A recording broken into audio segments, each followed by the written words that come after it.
Welcome back to Always Almost There, a Goose podcast by Storm Sound and Osiris Media. My name is Ryan. And I'm Neil. I'm Tired Kev.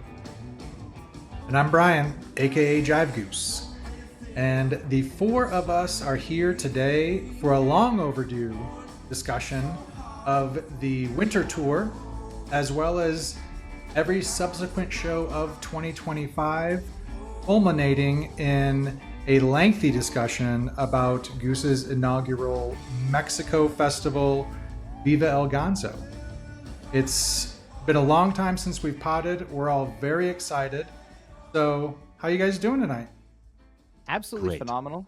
I think Neil and I are recovered from Cabo, which was absolutely phenomenal. If you want to hear more of us talking about the experience of the festival and all the other bands that played, we did a several days after show recap. So you can go check that out wherever you're listening to or watching this. And this episode, we will just be focusing on the Goose sets in our normal complainy analysis. I wouldn't say it's complaining. And I also wouldn't not a lot say to that we're complain all recovered. I am not even close to recovered. Yeah, Oh, and I need one more weekend. I didn't gonzo, but I corona'd last night. And I'm not recovered from that. That is the beer, not the virus, just to be clear. That's correct. Yeah. Listen, today's the first day that I felt normal in terms of not nodding off in the middle of the day. So Yeah. we're doing great. Yeah. Can carry a conversation now. Yeah. And by the time this is out, you will also be able to go check out our very special live episode with one Marc Brownstein of the Disco Biscuits. We will be talking about the Foie Gras and CrumpUntz Jazz Fest late night show that they did at the end of April. So go check those two episodes out. And tour starts very soon, which is very exciting. So obviously we'll be doing day after shows all summer long. So get excited. But of course, we are turning back the clock here first. I just want to say I'm glad to hear that you guys are okay now, because I was a little bit worried for a minute there. It looked a little touch and go. I saw some photos, some late night photos, and I mean, just some, it's like I'm a concerned Parent. Friend? Yeah, yeah. friend. Yeah. We were fine. I think of all of us, Ryan was the most responsible. I might have been the least responsible. Might have been. Night 3 of Viva El Gonzo was touch and go.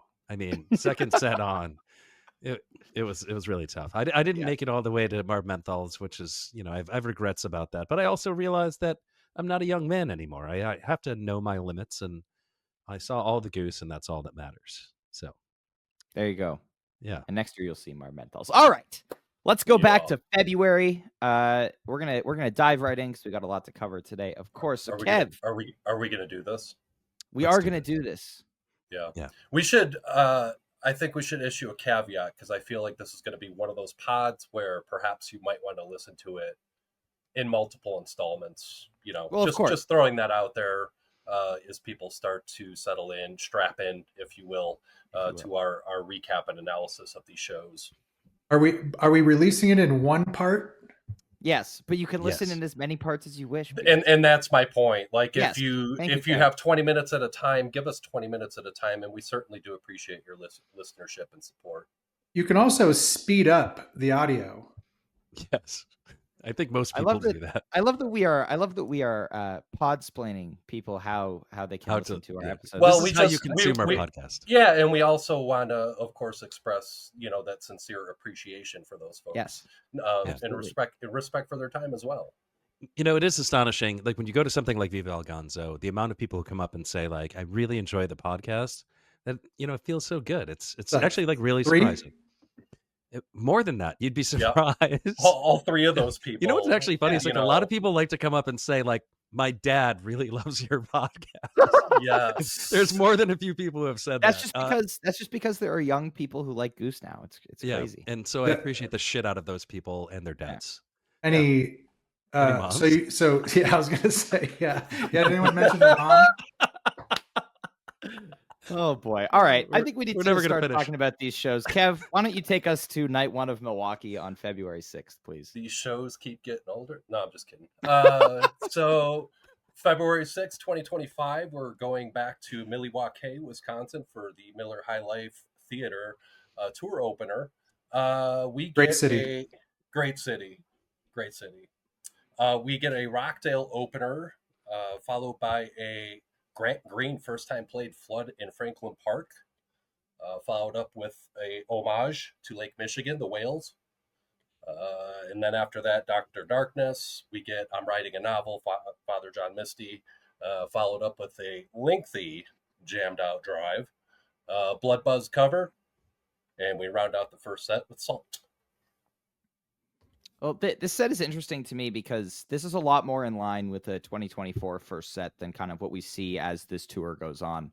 You know, it starts out with pretty concise versions of songs, which obviously as Winter Tour progresses and even into Mexico, that's not really a thing. You know, the 3-pack of openers kind of fades away as the first part of 2025 goes on.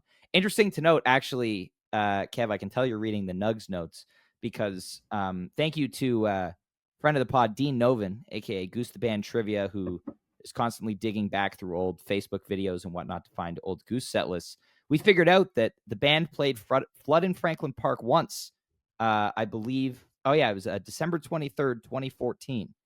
Somebody's wedding. So this was not the first time played for that song, which the really fun trivia tidbit that we didn't know at the time. But I love this song. The most important part of that is the Grant Green cover. Yes. Fantastic song. Hope it doesn't take another 10 years for them to play it again. But otherwise, in this first set, you know, this is a really solid drive. And this is kind of that cap drive 2-guitar motif that we see again kind of pop up in 2 other drives that we're going to talk about today. This is obviously the longest one and kind of the most fleshed out, but I think it winds up a little bit lower on my playlist than it would kind of in a vacuum, just because of the fact that it's a theme that they have explored before and better in the 4/7/24 drive. But otherwise, I really like the drive Blood Buzz Salt segment of this set. Ben, you know, I might have said this before on the podcast, so I might sound like a hypocrite, but the fact that they're rehashing an old theme doesn't really upset me like it used to. I mean, I think we talked about like it was like the Ryman Madhavan and the Cleveland Rockdale, you know. Yep. And we'll talk about that again later because that's a theme that was explored once again. But this drive is great. I have this high on my playlist. It deserves to be there. The theme that they found inside of the cap drive deserves to be explored again because it's just so sick. So absolutely love the way that worked out. Love the 2 covers they threw in this set. I mean, that just shows you that they mean business because these are 2 of their top, 10 covers, let's say. And then the Salt that ends this set is just, it's so fire. It's like ridiculously good. And I absolutely love it. It's like my favorite set 1 closer right now. So love the way that this set is constructed. And like the Flood in Franklin Park thing, Ryan, like you might remember this. We're having a conversation about Grant Green literally the night before with friend of the pod, Adam. And I was just talking about like Rick's approach to playing guitar and like how it's like similar to Grant Green and like how Grant Green kind of like plays like a guy who tries to emulate horns with his guitar. And Rick has a few of those qualities. And then cosmically, the craziest thing, they play it the very next day. I didn't even know they covered Grant Green. So weird.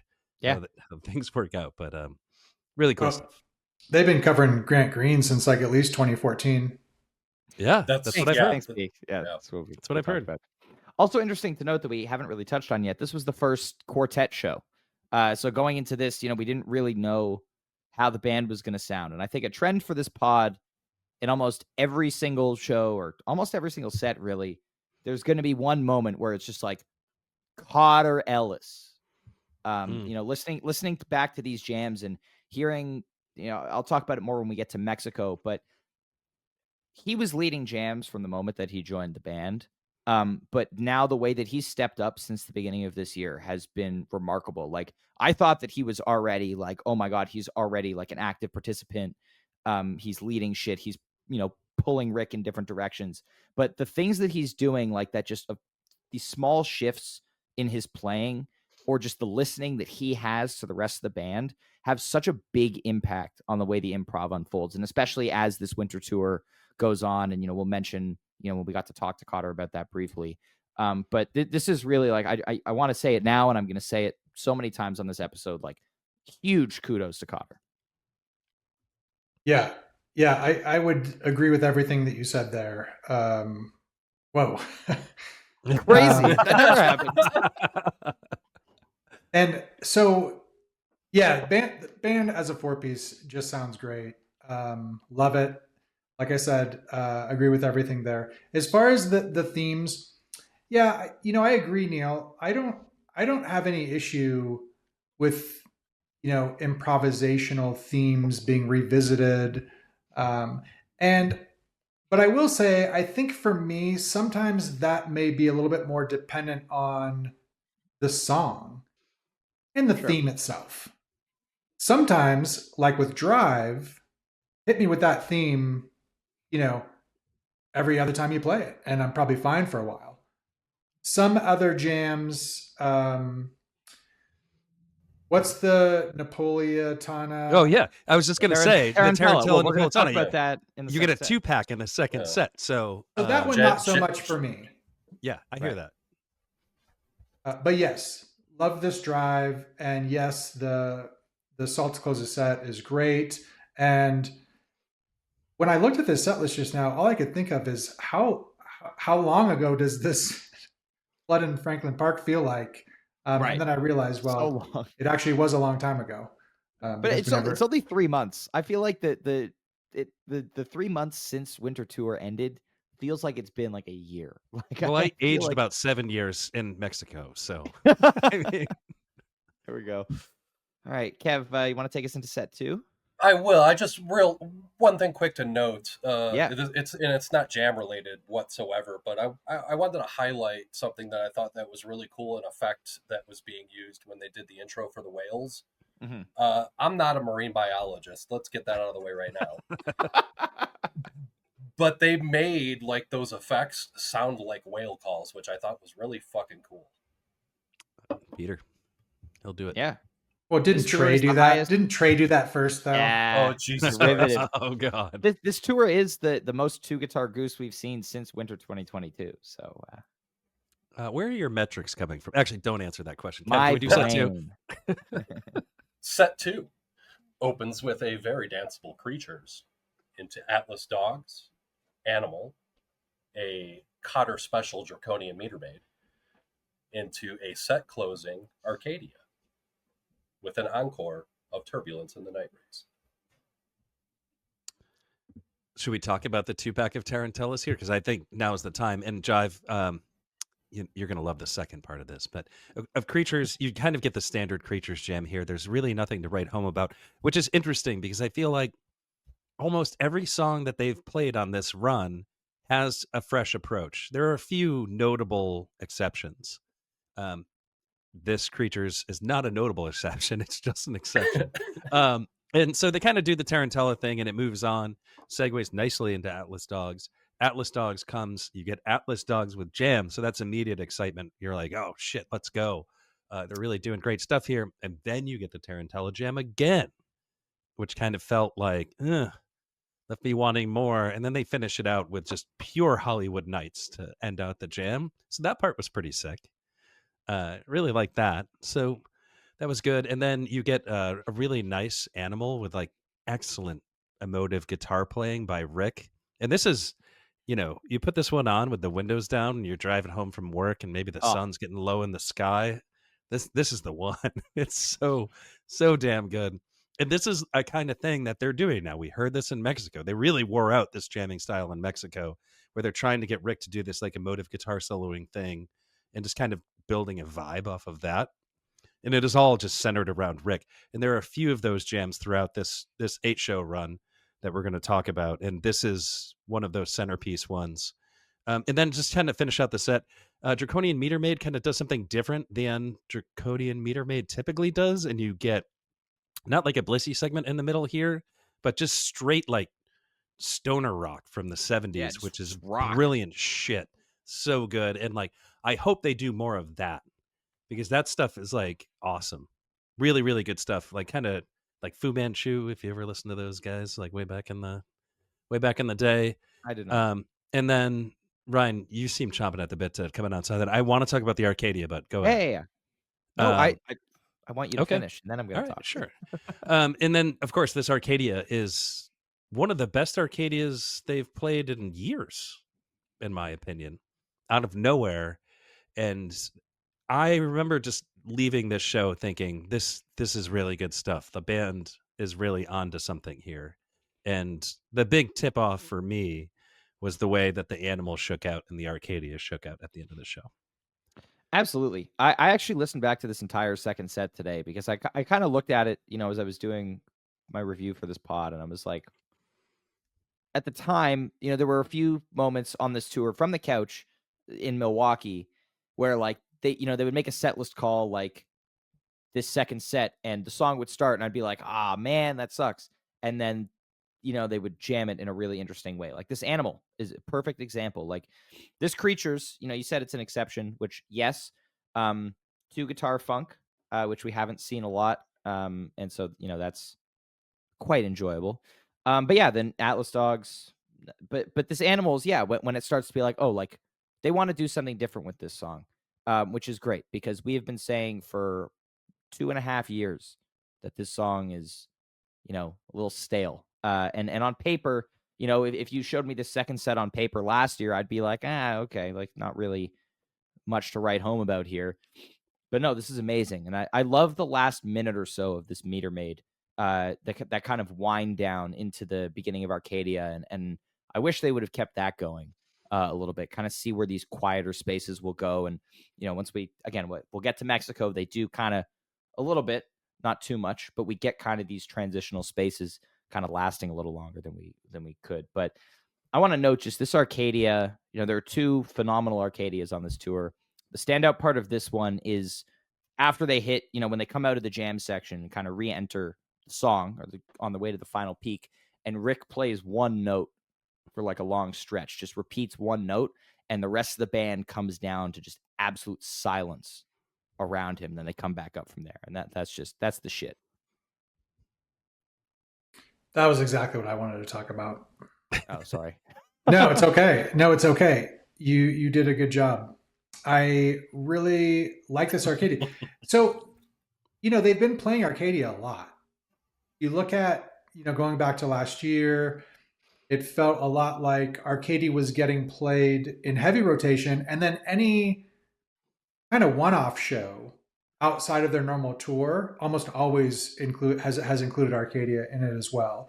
And so it feels to me like there's a renewed energy and kind of creativity going into Arcadia, which is awesome because I think we got to a point where we were talking about, oh man, where are all the big Arcadias of 2021?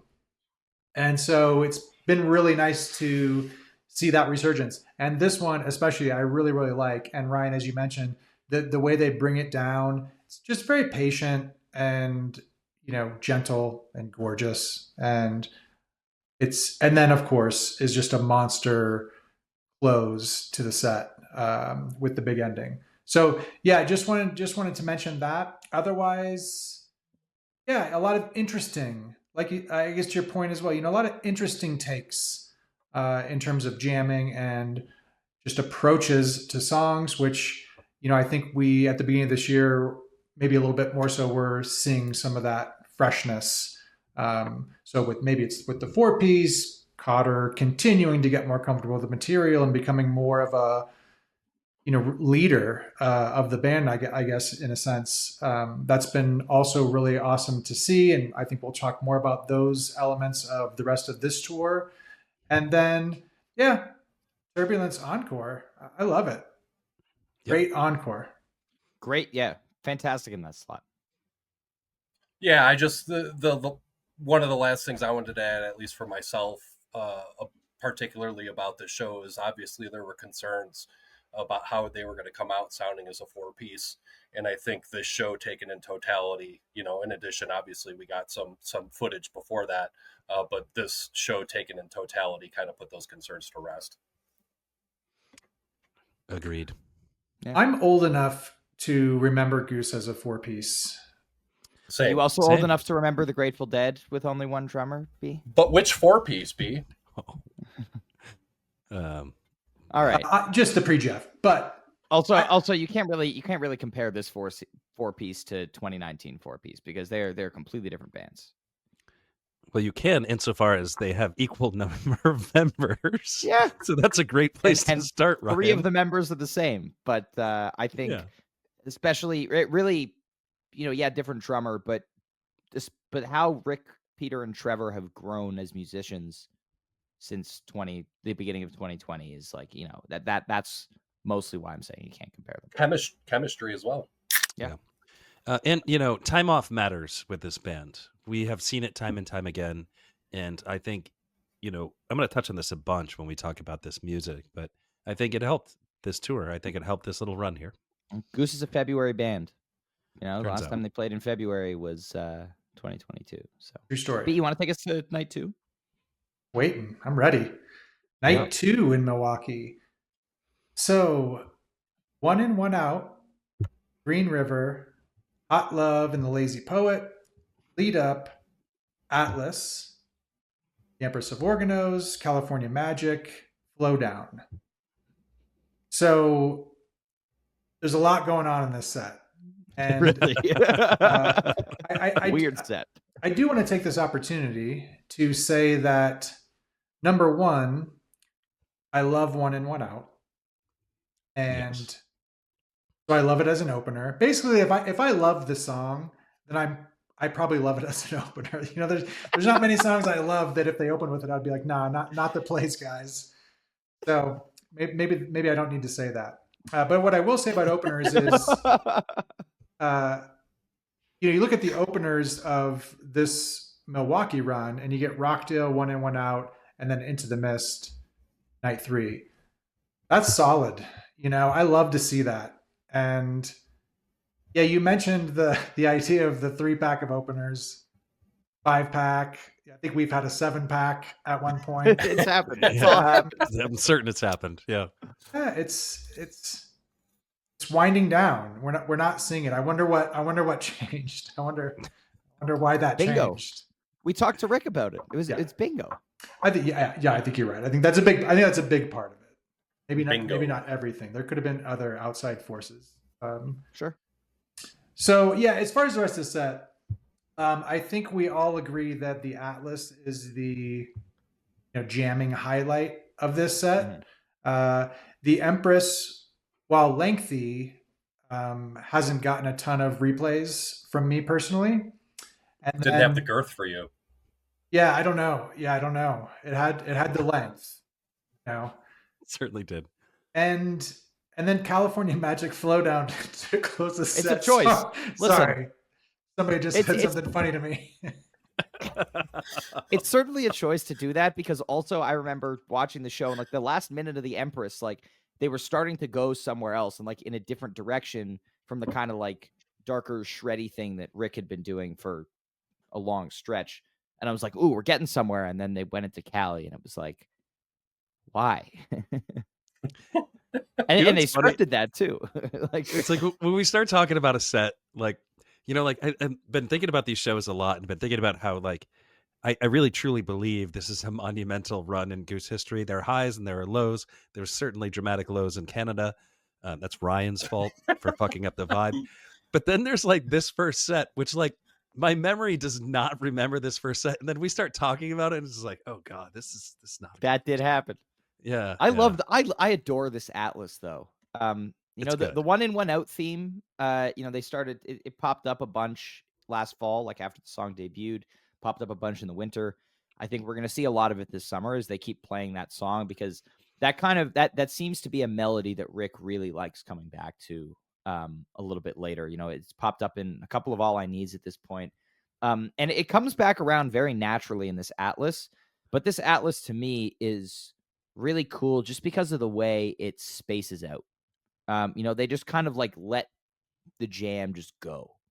It feels like, I don't know. To me, it kind of feels like like untethering a hot air balloon and then just, watching it go off into the sky. Like you get this amazing OB6 synth work from Peter. and it just unfolds. And so another one, like again, another space that I wish they would have kept exploring rather than go into Empress, which is late first set Empress not being a closer is a weird slot for this song. So the one thing I have to say about this set is the one in one out that they played the first time had like a little bit of extra mustard on it. And I feel like when they segued into that Green River, Rick was like, wait, like I got to finish that jam. So like when they started playing Atlas, they're like, all right, like we're doing one in one out again. And to great effect. It actually came out way better the second time around. And that part was great. So you do get 20 plus minutes of Empress of Organos Like in here. 23, yeah. Yeah, I mean, it's really long. And when the 23 minutes is finished, I don't think you really have gotten anywhere, which is really strange. Although, like I'll say this, I'm sure it was excellent to be at the show and dancing to it, but on re-listen, it just doesn't hold up, Yeah. So that's all I got for this set. Let's get into the meat here, shall we? Yeah. All Second right. set's not so bad. All right, second set. Kicks off with a little number called Madivan. We get the Redbird, True Love Waits, Arrow, Jeff Angborg making a rare appearance, and then back into Empress of Organos. So is this like the one I went out where they was like, whoa, I want to finish that jam?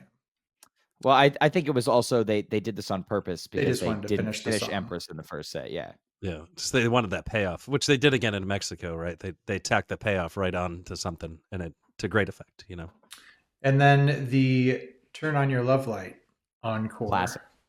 So I know that some of us have a lot to say about this Madivan. So I'm going to let you guys do that. It's a great Madivan. I think it's the second best Madivan of this particular run. Not everyone agrees. But I really like this Redbird. And so I just wanted to take a moment to express my appreciation for this particular jam, which I think it is on my playlist, and my playlist is kind of pared down. I decided to, just as an aside, I feel like last year my playlist got very unwieldy, very long. And so something I'm trying this year to make things easier for myself is to start letting some jams go if I feel like, there's probably not a realistic chance that this is going to make it by the end of the year. So I'm just going to cut it now. So trying to keep my list kind of small, and even with that small list of jams, this Redbird is included. This Madivan is not. So I think yeah, I know. What? I know. So you're revealing your hand early, guys. Jive Goose does not have a Madivan on his Jam of the Year playlist currently, which No, I do. Oh no, I'm sorry. I do thought have this one. It's the Grand Rapids one. That's not okay.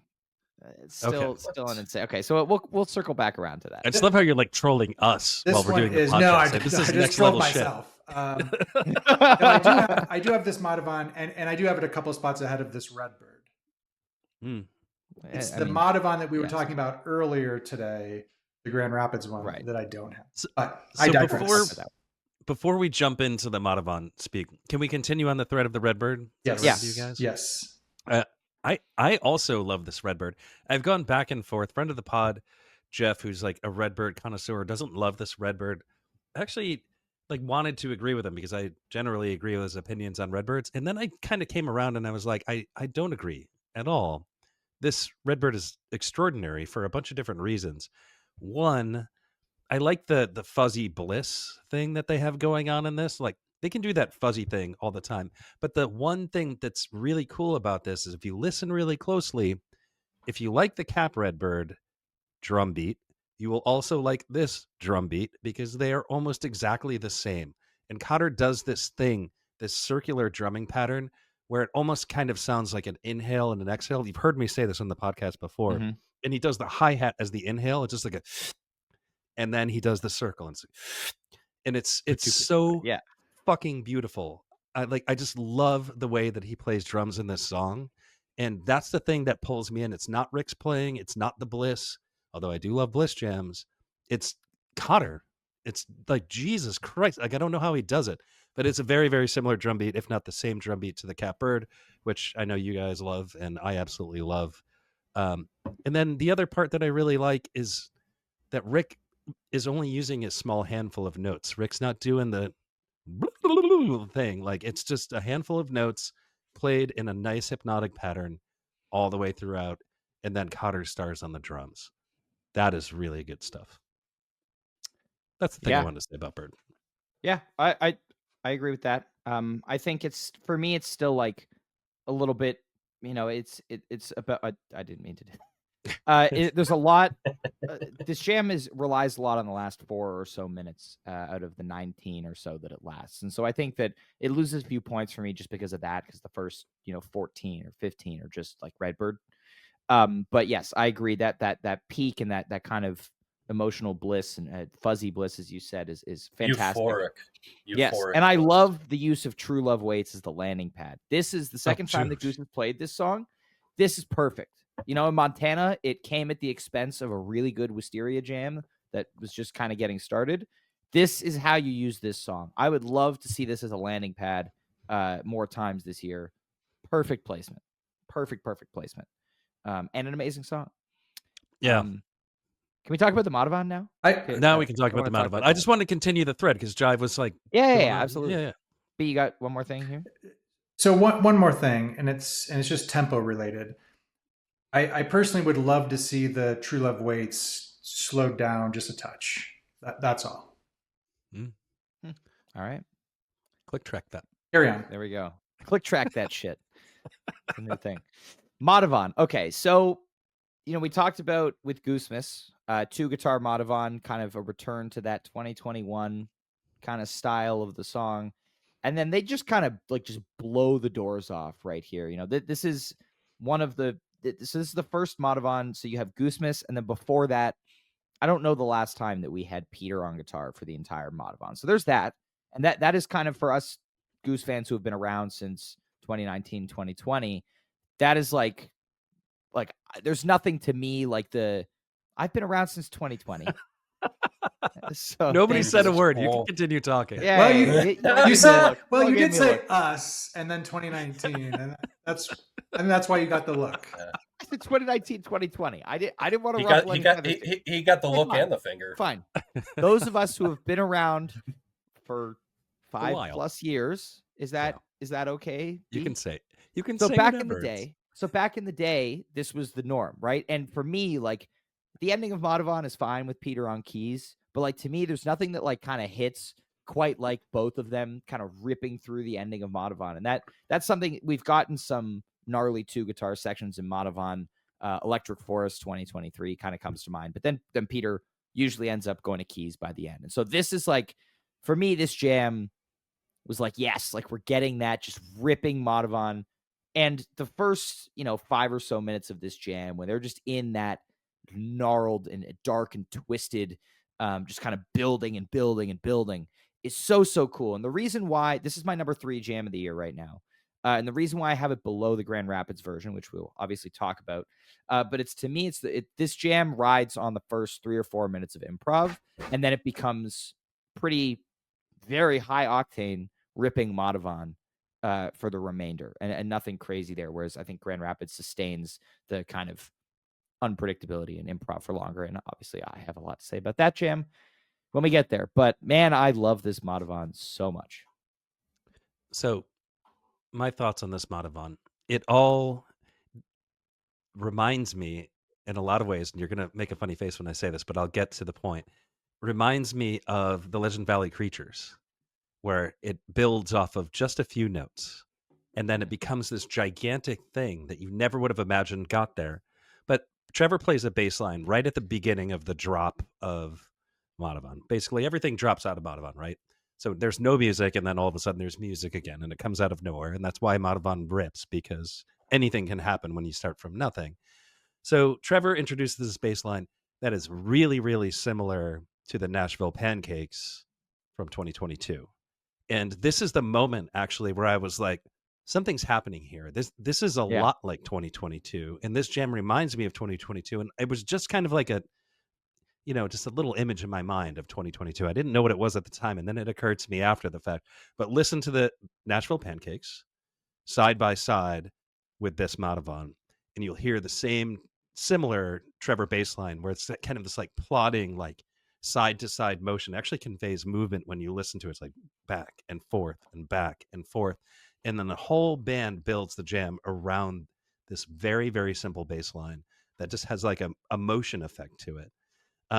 And the entirety of the rest of this jam is actually built around just those notes. And it's so good. It's just sinister and like it's like the swagger of an evil giant, like stomping through the forest. But like Cotter has this amazing thing where he's doing cymbal crashes on every beat, which that is a complaint against Cotter. But in this moment, it's perfect. So you have like this plodding bass line and like crashing cymbals. It's just cinematic and perfect. I just love it. It just conveys like imagery the whole way. And it just continues to go and then kind of drops down again to nothing. And then Rick drags everybody back, or maybe it's actually Peter. I need to look at the video on this, where it's just like a very simple groove, and then it just comes right back into the whole thing. Madhavan ends the way that Madhavan does, and we're all happy. Sick jam. Yeah. Absolutely sick. Everybody feels like they're on a level playing field here now in terms of who's leading jams. There's no reliance on Rick or Peter for the ideas anymore. Like, as you said, Trevor is the driving force behind where this jam goes. And I talked about earlier how Cotter's doing it. Like, any of the four of them can be the catalyst for a jam taking shape or a new idea taking shape or, a jam moving into the next section. I think that's incredible. Yeah, Trevor drove the Fiddler's Madhavan. Yep. He's the shit. Thank you, Colorado. Yeah, I would suggest with Trevor's new bass, his tone is a lot warmer, right? At least that's what it feels like to me. Obviously, they're turning him up more, so that he's more prominent in the mix as well. But I would also say, I would suggest, because it sounds like a lot of folks that initially were all for the Grand Rapids Madhavan are sort of, reassessing at this point. Are they? Coalescing. Yeah, some people are. I am still in that latter camp that prefers the Grand Rapids. I would suggest a possible reframing to think about this, though, in the sense that we're about to start tour here in June, and I don't think we'll be having this conversation in terms of if MKE is better than Grand Rapids once the tour is over. I don't think that'll be an issue anymore. The Fiddler's Madhavan year 2 is going to blow minds. Amazing. So can we talk about how this set ends, which I think is like really interesting. So you have, Madhavan rips, Redbird, Bliss, True Love Waits, gorgeous cool down in the best possible way, in an eerie, weird Tom Yorkie way. And then you have an arrow that feels weird. If you look at the set list, you're like, oh shit, that doesn't necessarily fit.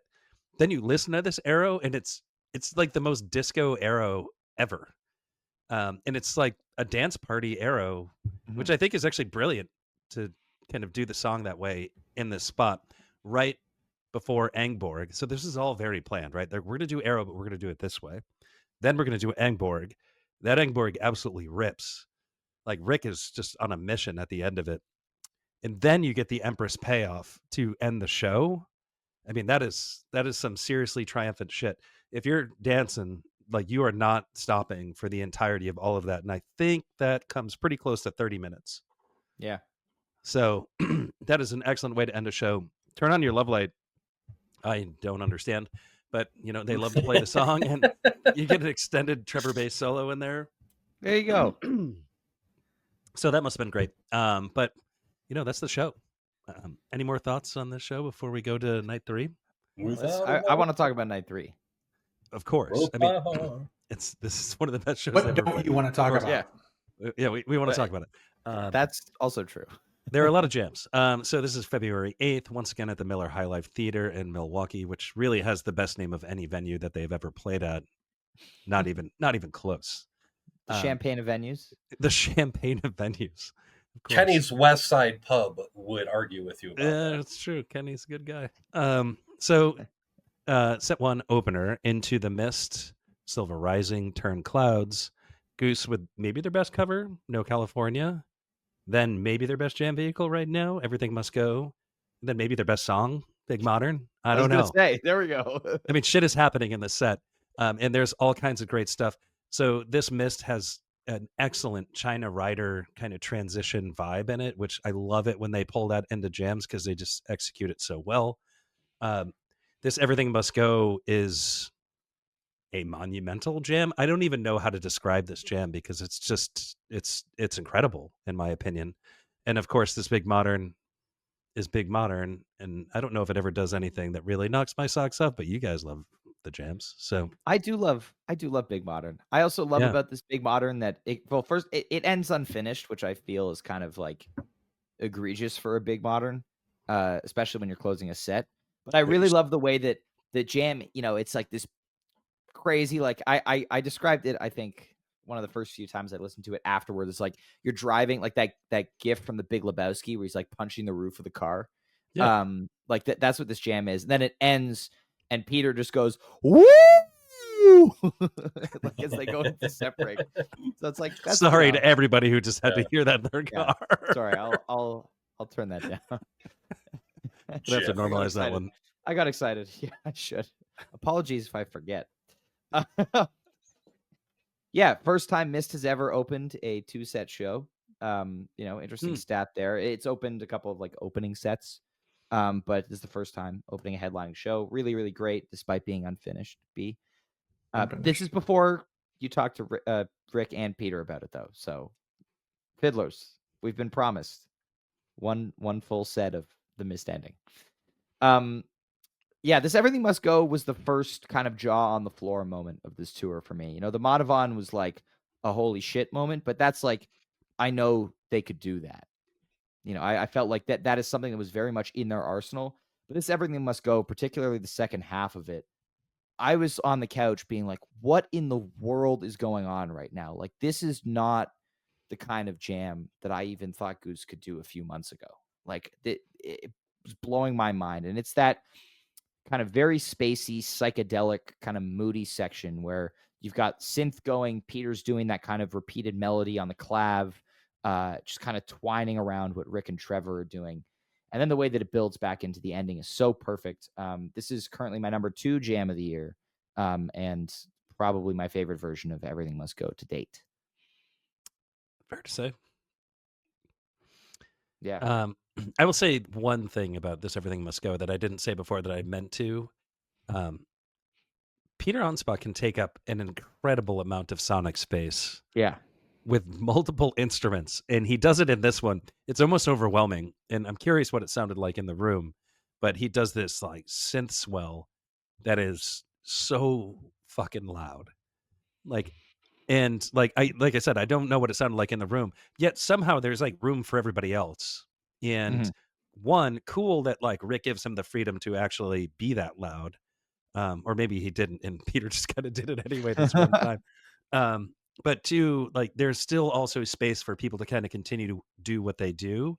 And I think in the latter half of this Everything Must Go, that's actually what makes it so sick. Just coming out with the jams. I mean, this is a hot set, and this is one of those sets where there's just not much here that I'm going to pass over. A lot of people aren't going to agree with me on this, but Turn Clouds is generally a song I kind of skip over. I think I really enjoy seeing it live. When I'm listening back to sets and to full shows, I do tend to give it a little skip. But probably not skipping much else. I might skip Silver Rising too, because just maybe I've heard that so many times, and so focusing on the jams here. But in the moment, as far as how well crafted this set is, I give it a probably like an 8 out of 10. Where does it rank on the what's the Jive Goose jam quotient of this set? Yeah, we won't know that. We don't have enough data on the year yet. Okay. So that would be very skewed. Okay. Noted. That all you got? I hear you on the Turn Clouds thing. I feel bad. Friend of the pod, Josh Turn Clouds on the internet. Dear friend, and I love him. Absolutely love him. I do go to the bathroom during that song. I have to admit that. And it's not because I dislike the song. It's just like there's other shit that's going to happen in that show, and like I don't want to miss it. And like I've seen Turn Clouds And it's an bunch. awesome song. You're absolutely right Yeah. about that. But they There's no don't hate. they don't jam it out a lot. So if Yeah. you're going back to do like a critical re-listen or some analysis on Yeah. a jam, there's only so many hours in the day. Of course, you have to Yeah. make some sacrifices. Yeah. Well, they don't Yeah, jam and No when- California, but I know you're not skipping that. I don't I'm make not. that. Different. I will not. Let's be clear here. I will not make that sacrifice. And Yeah. I mean, I think we all agree that Turn Clouds the person is we like more than Turn Clouds the song. Yeah, well, 100%. maybe. Yeah, I mean that's fair to say because I like him immensely. But I felt like the need Well, to I love publicly him, declare though. this. Yeah, I You love may him. like him, but I love him. Yeah, we love him. Fantastic human being. So set 2. Yes. Things do not slow down at this This show. is- This things is where speed we up. start to realize that like all the things are happening. So we have a Fish in the Sea opener. We have a jammed out Same Old Shenanigans. Oh my God. Yeah, there are 2 parts to it, believe it or not. Then you get Shortborn, which is strange, in a But run that's where they're playing okay. all of these excellent jams, and they played Born perfectly. They can do Born just like this anywhere in any show, and I will always be happy. And I won't say they should have jammed it because this Right. song on its own is an amazing song. Play Yeah. it straight up, It's no turn clouds. just like this. Then you get Hunger Sight, which is Ooh. I don't even know how to describe Ooh. this version of It's- Hunger Sight in words. It's terrifying. It's indicative of Fucked the up, man. upcoming apocalypse, but the apocalypse is not in the way that you would think it would happen. It's actually like children's toys eating you alive. That's this Hunger Sight. And then you get a very standard drip and a Give It Time encore. That's not bad. That's not a bad way for a set to go. And before I hand it off, I want to talk Pretty about good. one thing. I don't really want to get into the SOS jam, which I think is great. The Hunger Sight jam, I'm sure you guys will touch on. But I do want to talk about the Latin vibe in Fish in the Sea. That shit is nuts. That is not what I was expecting when they started Fish in the Sea. And the things that Rick does in this, and Rick continues to do this, and I think it doesn't start in the show. It actually starts with the animal 2 shows ago. But Rick was on one for this run. He absolutely was. Sorry, Jive, I had to say it. But like there are moments where you're like, God damn, that guy's a really good guitar player. And this is another one of them. I strongly recommend if you just like Rick guitar solos, just check out this Fish in the Sea because they take this to a place that was unimaginable when they started it. And I absolutely love it. I wish it could go on my playlist, but I don't have room for just guitar solos in my playlist. But the Latin vibe and the approach is so great. You don't have room for heavy, dark Latin funk? No, Yeah, it Neil. just feels like more of a guitar solo than a jam. No, I hear you. don't It's know. not on I my. agree. Yeah. Yeah. This is a phenomenal set. I think for me, this is easily the second best show of this run. And by this run, I mean the entire 8 shows of Yep. this little mini tour. What the Fish in the Sea? Yeah, that's a really great, unique, fun jam. Born, Hunger Sight, Dripfield, Give It Time. That's a string of just great songs, and I agree with you, Neil. I love this Hunger Sight jam. I like it a lot. The only thing about this set that I actually remember, talking about to you guys in the moment was, I think we were excited that they jammed out SOS. But I think my comment was like, I'm super happy that they jammed out SOS. Not as happy that it was a Welcome to Delta jam. Fair. So I think that's, it's difficult for me to say that because I love SOS. It's one of my favorite songs. I love it. Closing set ones as it's been doing a lot. I think it's very powerful. But yeah, this jam left me just a little bit like, I want that really big SOS with an incredible jam that I really love. Like that is something that when that happens, that'll be on my playlist and that'll be something I listen to a lot. But Good news. Yes. I have good news for you. Yeah. This is interesting for me. Fish in the Sea has opened a good amount of second sets, so seeing this open and then jam was a big treat. Then they started SOS, and I got made fun of a lot because I was like, like that's kind of a bummer. The first set ended so hot. I think in my mind I was thinking of Miami Night 2, where they dropped SOS in the middle of the set 2, and it was just kind of no jams after that. And so I was worried this set was going to go a similar way because there's no precedent for SOS jamming before this, right? Like it is what it is. And just like UB, I love it opening sets. I love it closing sets. I love it in the encore. What comes to mind, like SOS Thatch from Northlands last year, phenomenal 1-2 punch to open the second set. But I was a little worried here. I was like, are we going the, party set route here? It's a Saturday night. It's night 3 in Milwaukee. We already have, a pair of really incredible jams in the first set.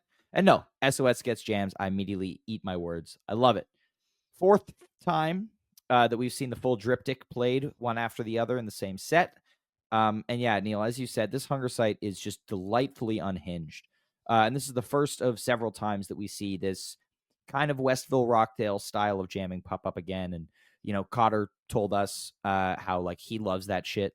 Just as much as we love that do, he which loves was- that shit. That's like yeah, the best. it's Like, it's awesome. dude, like it's the best thing that ever happened to this band was getting a fucking Wook in the band, and like it makes me so fucking happy. And I should tweet that shit because I really mean it.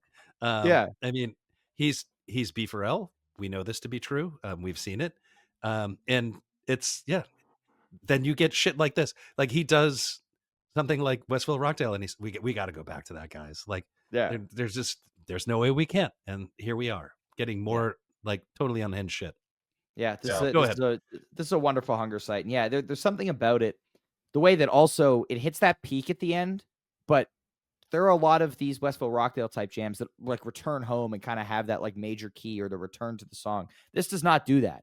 It just keeps in the minor and does not resolve the tension. Like it hits a peak and there's kind of a release, but it does not resolve, which is really cool and not something that Goose does often. And then Dripfield close the set just perfect because it's Dripfield. Yeah, for me, like the second set is probably one of my favorite sets of Goose that I've listened to. I've always loved Fish in the Sea since its Bingo debut, so I'm always looking for opportunities to hear that again. I would say with this show again, just dialing their game up and assuaging like any sort of anxiety that people might have had about them dialing it back at this point to a 4-piece, with these songs still being gigantic, all of them just being gigantic in the way that they're being played, and also with them like still engaging and trying, Hunger Site's being played in the grocery store. So you're like, man, maybe they're going to get a little stale with it. Absolutely not. Like still continuing to innovate and change tempo and to play around with these songs. And you absolutely love to see it. Mm-hmm. And Kev, I think that's a good point. I think Dripfield at this point in the run was kind of the last remaining song that was like, how are they going to play it with only one drummer? And Cotter, I remember walking away from that being like, Cotter just played his ass off. And now, like, when I see it, like when I saw it in Mexico last week, I was like, yeah, like Cotter, All right, should we talk about Toronto? Because these shows did happen. Toronto. Sorry, I have to interrupt you. I believe it's pronounced Toronto. Toronto. It's not. That's what I'm told. But hey, guys, I got to see Goose and sleep in my own bed twice, which was really, really exciting. Nobody cares. February. I know nobody cares, but I care. And so I'm going to say it on this podcast. So I want to do a little disclaimer here. Like, yes, the 2 Toronto shows are a significant step below both Milwaukee and Grand Rapids. But I think that has a lot to do with what the audience was in Toronto. These were both sold out very quickly after they went on sale. But the thing is about the jam scene in Toronto, people aren't traveling as much as people in the States, I think, will travel a lot, or they are within a few hours of a lot of shows. And so they're able to see Goose more. But I think that like 95% of the crowd, 90 to 95% of the crowd at both Toronto shows were seeing Goose for like the first or second time. Ryan, do you think America is only the Northeast coast? No, but I think there are a lot more people who are willing to travel for Goose in the States. I think that's just the nature of how the jam band scene is different in Toronto versus the US. Because I think no matter where you live in the US, there are jam bands coming to play where you live. In Toronto, That's you're fair. getting That's fair. Eggy once a year, which is fantastic. No. I mean, I love Eggy. I'm so happy they play in Toronto. But I'm saying, like, there are people that have been listening to Goose for years that saw them at Art Park in 2022 and CMAC in 2024. Those are like the only two options within 3 hours of Toronto. Canandaigua. Yeah, and maybe some people went to Detroit, in 2022 or 2023 or Cleveland, but for the most part, it was people went to Art Park, people went to CMAC, or they hadn't seen Goose yet. And walking out of the venue both nights, everybody was like, "Holy shit!" Like, Goose is incredible. Like, skeptics going in being like, "I don't know if I'm gonna like Goose." They walked away being like, "Yeah," because They everybody like in Goose. Canada, as everyone knows, are huge Aoife Gervais fans. Love Bahamas. All right, well, let's dive into this first set now that I've. They're also inclined to like geese. Like, isn't that your national bird or some shit? Thing. Yes, not the mallard, as the shirt said. Shout out to Logan and Levi who did that. Why didn't we get a masterful- loon? Why didn't we get a loon? Because it was a bit, Kev, putting a mallard with the words Canada Goose. They also made a design that they didn't print that said Connecticut duck with a swan, which I think they should print. Yeah, B, before I get into the show, you got something to add? I'll make my comments on this show quick. So what's I haven't read the set list yet. Oh, I thought we were going to try to move through these really fast. We are, but I have to read the set list, B. So first set, February 10th. This Toronto isn't Night 1. B. Appropriate Yeti opener, Canadian border, got a little cheer. Mr. Action, Elizabeth. So 3-pack of openers, so back. Your Ocean, Earthling or Alien, The Way It Is, Trick to Happy, featuring Bahamas, a.k.a. Aoife Gervais, and Tumble. This Earthling or Alien has one of my favorite jam spaces of the tour. This Shine On You Crazy Diamond jam with Peter just cranking the reverb on the clav, Rick on loops, and then that very sharp envelope filter. I fucking love this shit. Like, this is so good to me. Like, I mean, I love reverb clav. You guys know that. But just the layering of the sounds in this jam, and I think this is where we really start to see Rick's loops kind of become a prominent part. We're going to see that a lot in Grand Rapids, especially on night 1. But this is where that kind of jamming style comes to the forefront. And I love the way that they kind of build this from that like deep space Pink Floyd up into like this, more euphoric peak. Yeah. B, you have thoughts here? So what's interesting to me about this show features, I believe, 13 original songs. 6 of the songs played night 1 in Toronto were not played before Toronto and have not been played since. Kind of an interesting stat. And so I don't know what that tells me, other than maybe some of those songs just aren't the songs they want to play a lot. I guess that's what that tells me, if I'm honest. That might be it. What's realistically, maybe they're working with Cotter to help them through the catalog, man. Now, what's unfortunate about that is that Wisteria is one of those 6. Right. The other, we're not on the second set yet. No, I know, but just for that geekery. Yep. Yeah. I just wanted to close that out. My apologies. Wisteria is in the second set. You're correct. So I do have one thing to say about this set, which is I'm really grateful that Ryan put so much effort into his notes for this set. Thank you. Because that really makes me feel like I'm off the hook for talking about this set. So can we talk about set 2? Yes. Hey, solid tumble here too. Set 2. We open up pretty huge stack of pancakes. Western Sun, Interlude 2, All I Need, Wisteria, Pancakes, Slow Ready, Thatch Encore. This is called Playing the Hits. This fourth quarter is kind of a tragedy. Starts off really, really strong with the pancakes. Love this is a Cotter jam. This is a phenomenal Cotter jam. What he's doing early on and kind of that just very punishing play style, and then you kind of get kind of sounds like it's ending, but then they go into this bliss section. Western Sun, standalone Interlude 2. We've talked about, huge fan of this as kind of a bridge. And then this, All I Need is 11 minutes. the space they find in this 11 minutes is so sick. It's Yep. like it's like dark and it's brooding, it's evil, it's amazing. And then they ripcord it into Wisteria, and then Wisteria gets ripcorded into the ending of Pancakes. Then they play Slow Ready, and Neil said in chat, if they encore with Thatch, I'm gonna laugh my fucking ass off.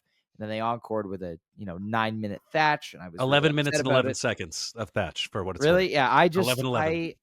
Yep. I really like. I get that they wanted to play the hits, but like the fact that they burned All I Need, Wisteria, and Thatch all in 11 minutes or shorter in the same set is a disservice to all three of these songs. Even like if you just the Thatch encore, fine. Like if you just absorb the 8 or 9 minutes that Wisteria was into the All I Need, this set is great. But because of that move and because of the fact that it kneecapped 2 very strong jam vehicles, and then a third was underutilized in the encore, everyone in the room was very happy except for me. Yeah, I would say I only agree with you there in the sense that there were 3 examples of that. But in isolation, I think the All I Need especially, I don't have a huge problem with this. And I would actually say that All I Need is probably pound for pound one of the most efficient jam vehicles. And there's example after example of 15 or sub 15 minute All I Needs that get to really amazing places really fast. And then I think it's easy to be like, well, if that had been 20 minutes or whatever, then all of a sudden it's way more amazing. But yeah, experiencing that with All I Need, Wisteria, and Thatch in the same set effectively. Yeah, I mean, I guess I can see your point there. But when you say play the hits, there's also something to that too. You know what I mean? So I think I think the knife cuts both ways, right?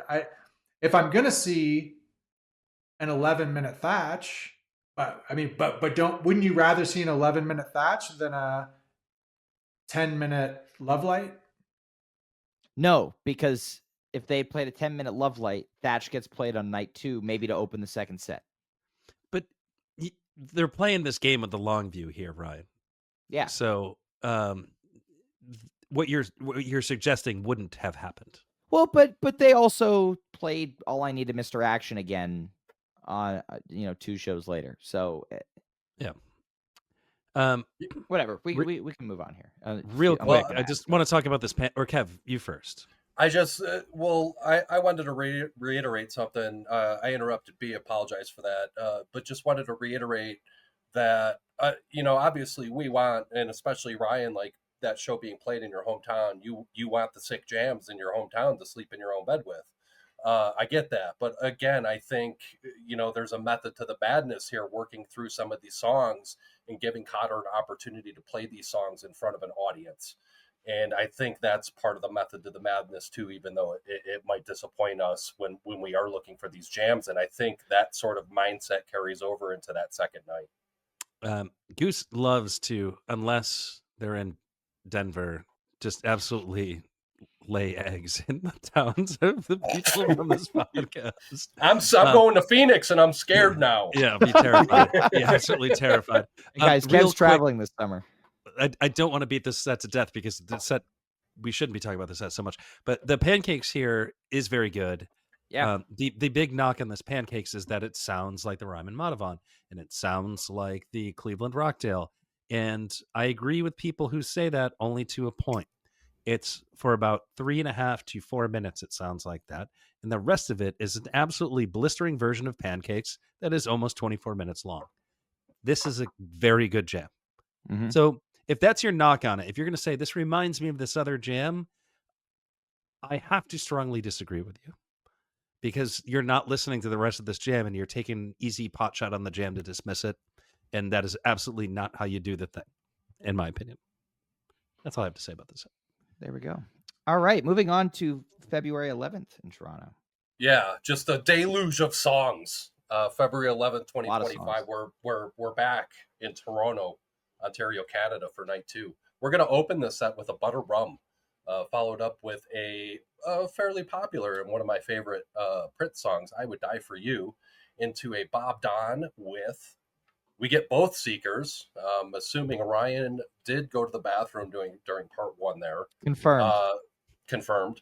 Followed up with Rockdale, Echo of the Rose, and we round out this first set with a Wild Night cover by Van Morrison. Phenomenal cover choices for The Room. The band knew what they had to do here on night 2, which is like, you hooked them on night 1, now you reel them in, which they did. And I Would Die For You, Wild Night, both great choices. Disco Rum opener. I love where they're going with rum in some of these versions. Neil, as you would say, this is a very good rum trademark. It is good though.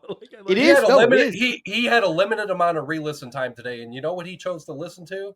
This This fucking rum. So fucking rocking. Yeah. It's good. It's disco. Yeah. Listen, I'm all for a 15-minute opener, whatever song it is. Like let's do. We got the 3-pack of openers on night 1. Rum, I Would Die For You, Bob Don is not a 3-pack of openers. That's a fair statement. I don't love the first song necessarily, but like 15 minutes of a jam. Like if we just put it in a box, right? Like 15 minutes of a jam, I Would Die For You, Bob Don with. Would you take that? Yes. They're doing proper widths these days. This like showcase showdown. There's a lot. And if I could just, I know we're trying to move, be expeditious and move through this set and everything, but just one thing I want to say about Yeti from night 1 and Butter Rum from night 2 here is that I want to say as well that those songs have kind of have taken a new breath of life in my mind. I'm not so terrified to hear them anymore. Fair. I still am. Well, I knew you would say that. They're gonna play both at Fiddler's, and it's gonna be great. Yeah. Set 2? Set 2, Kev? Let's do set 2. What are we doing here? We're going to open this with Arcadia into Feel It Now. Large. It was a large Arcadia. Into Feel It Now, we get Rosewood Heart. Again, the Deluge of Songs. Into Hot Tea, Christmas Card from a Hooker in Minneapolis. Factory Fiction, and we're going to encore with Shama into Hot Tea. Tea Prize. Tea Prize. This Arcadia is awesome. Yeah, I love this Arcadia. I love the dark psychedelia in it. Peter's got kind of those like rising synth tones happening in the middle there, like the as they're just going in this zone. That's 2 in a row where Arcadia has done 3 actually, if you count Goosemas. 3 Arcadias in a row here that have done something pretty adventurous where it hadn't for a while. So I'm hoping this continues this summer. But this was amazing. This Rosewood, though, the last few minutes, that darker jam that they get into is the shit. I believe they call this the Hoser Wood. Yes. A friend of the pod, JVG, calls it the Hoser Wood. And it's a great jam. It's pretty good. They do call it that. I do like this Rosewood Heart. If you are into Rosewood Hearts, this one's not going on the Mount Rushmore of Rosewood Heart, but it's a neat one. It's going on the very good Rosewood. Yeah, and everybody's in the Rosewood Heart. Yeah, if you're not, then reevaluate some things. Yeah, get help. Christmas Card, always a treat. Let's see this one. Shama, not as much of a treat. I mean, it is a treat though. It's a deep cut. Yeah. Shama is a deep cut. Shama is not a deep cut. How many times has it been played in the last 2 years? How many times has it been played? Oh God, so many. In the last 2 years, so you're talking the last 2, 1, 2, 3, 4. You can't look at elgoose.net. You have to do this off of memory. That's 10 in the last 2 years. Okay, yeah, they're overplaying it, Neil. They're overplaying it. Yes. Since the beginning of 2023, it's been played 10 times.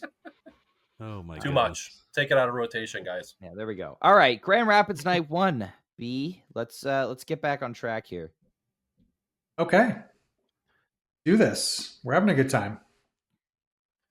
GLC Live at 20 Monroe. Not so you were talking about Miller High Life Theater being a great venue name. This one's not. These guys punted. Yeah. No. Very descriptive, though. I feel like However, if you're a local, Grand Rapids, Michigan. Okay, set one. Back to some good openers here. I like it. Mr. Action, All I Need, Lead Up, Time to Flee, Atlas Dogs, Inside Out, Moby, dogs. Blowdown. So again, a lot going on here in this set, and I think mostly really good is what I would say. Always, Mr. Action, great opener. All I Need. So again, this is another example we just talked about. This is the better example than Toronto, but sub 15 minute All I Need that completely delivers. Oh boy. Completely delivers. Yeah. And okay, Lead Up. Yep. Time to Flee. Some very interesting jamming here that we'll talk about. Solid version. Atlas Dog, Sans Jam, Inside Out. Great cover. Moby. We don't always get a Moby. Let alone in the first set. Night after Toronto, we get the Moby. That was kind of funny. Is that on purpose? I don't know. I was there in Grand Rapids, just for the record. But you didn't get to sleep with Moby in your own bed. That's correct. I'll live. I got to see Moby, so I'll take it. And then the closer. You have two standout jams in this set. This All I Need and Time to Flee are both fantastic. I listened to The Need again today for the first time in a little while, and I was like, oh my god, like this is awesome. Like they're covering so much ground. And Neil, you've been saying since last fall, like you can't skip the 14 to 16 minute jams anymore. Like they're packing so much in. So this All I Need is amazing. Time to Flee coming back, 25 shows on the bench. Longest gap in the song's history since its debut. Was last played in Nashville, 10/24/24. That's There's an Moby. interesting note there. No, that's Flea. Flea. Oh, okay.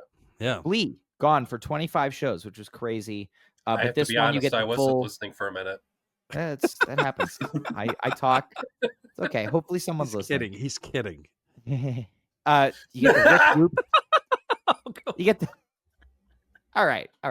You get the Rick loops in full force on this Flea, just laying it out, and that also enables Peter and Trevor to kind of do more, atmospheric and textural stuff as Rick is down there, fucking with his pedals. But really cool jam. But this segment of Flea, Atlas Dogs, Inside Out, Moby flows so well. The way that they bring segue into Atlas Dogs, and then the way that goes into Inside Out and then into Moby is really, really cool. This is the first time Moby has ever appeared in the first set of a 2-set show. It was played at a festival a couple of times and at Taboose, but it's only ever been in the second set at a Goose show before. But I like this first set overall, despite the flozer. So I have a hot take, and you've heard this hot take, but you don't remember it, or maybe you do. Do you know what I'm about to say? No, but I fucking hate this Moby in this set. They should not have played this Moby. Like, you know me, I'm a spoon guy. And so they're playing Inside Out, and then they have this amazing jam coming out of Inside Out, and they just stop playing it for Moby, and it didn't fit. I love Moby. I really do. I don't know if I love it as much as you, Ryan, but for some reason or another, like, it just didn't work for me in this spot. And I really wish they just had played Inside Out. They had just continued to play it. Also, I don't know if that gets a full arrow. We just talked to the folks over at elgoose.net. I think that's it's just a hat into Moby. Yeah, Inside Out. Yeah, I'll into give you that. Moby. I'll change that.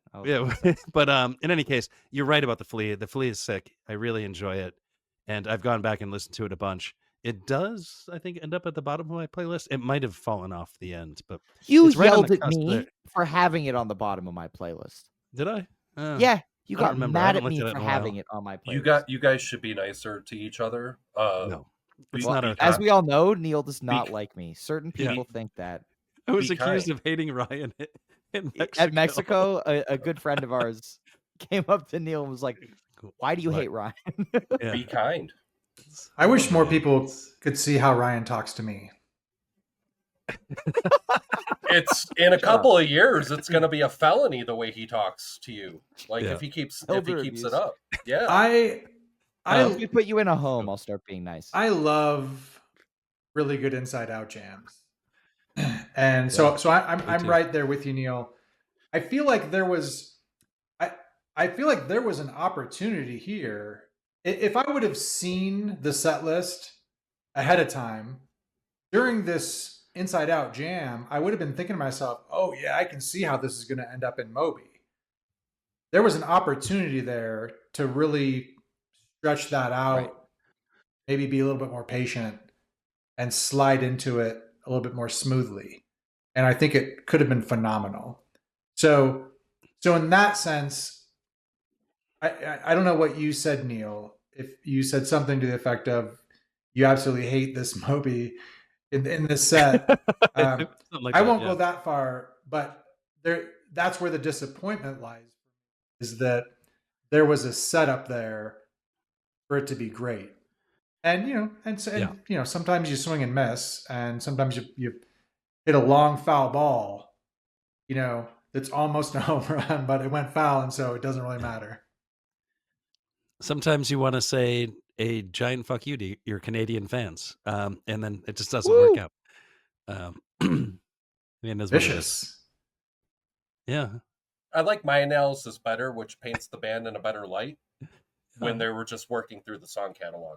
Mine is just pushing my Nice own deal. narrative. I have no idea what the band is thinking. All right. So, shall we? Set two? Shall we move on to set 2? Yeah, let's do set 2.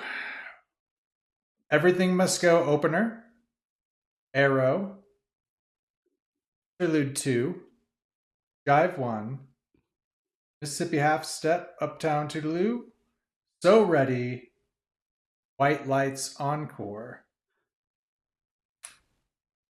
Yeah, so I think this set is a little bit kind of up and down for me. Everything Must Go as the set 2 opener. I'll take it. It's a song that I'll take just about anywhere. I love the song. Probably say it works a little bit better, kind of penultimate slot of the close of set 1 or set 1 closer, but always a treat, and another nice jam here.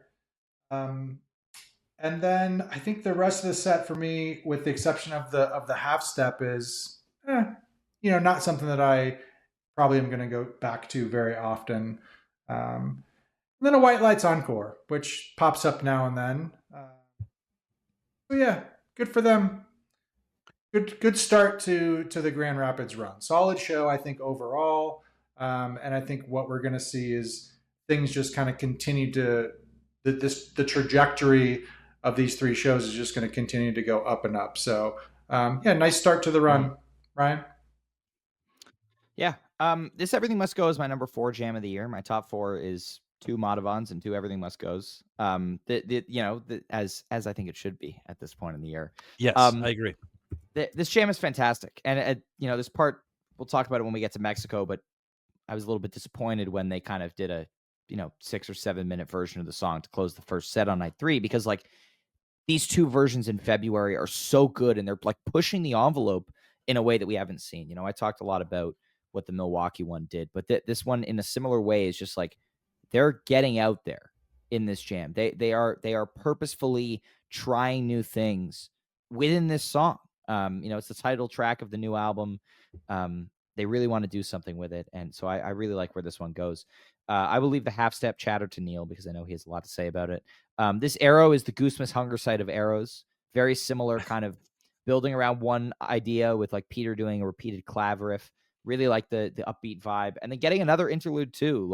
Hell yeah, Yeah. Where is interlude 3? People want to know. Why On are the we getting so bench. much 2 and not Because 3? it's the best. That's It's why. not. Interlude is. 3 is the best lude. No, the finest of lewds is interlude 2, and No. everyone knows it. All right. Talk I about will the half talk. step. I want to talk about this Everything Must Go first. Okay. Because like you, I find this to be one of the best jams that they've played this year. And a lot of folks who like to rank these jams, and I pay attention to that stuff because that's kind of who I am. Are you one of those folks? I am one of Yes. those folks. Oh. And you know what's great is the longer this band is around, the more folks there are that are doing the kind of thing that Get I've involved. done forever, and like rank the jams. And like I'm really interested to see what people do. Most people, some people, I'm like definitely don't want to see their list, but mainly talking about Ryan. So yeah, like folks tend to keep this one on the low side, and I don't quite get it. If you're gonna have one of these Everything Must Goes high, then you should have the other one pretty high too, because I think they're both really creative jams that do some pretty cool stuff and explore ideas in a couple different ways. And this one does that, and I think it's great. The Goose Hunger Side of Arrows. I've not heard that yet. That's really good, Ryan. I'm holding on to that one. I said that in the moment, and I said that a lot afterwards. But yeah, that is good. But the thing in this set that Bear's talking about is this Mississippi half step. This is one of the most special jams they've ever played to me. And I realize I might be alone in this, and I don't insist that you find this jam to be as good as I find this jam to be.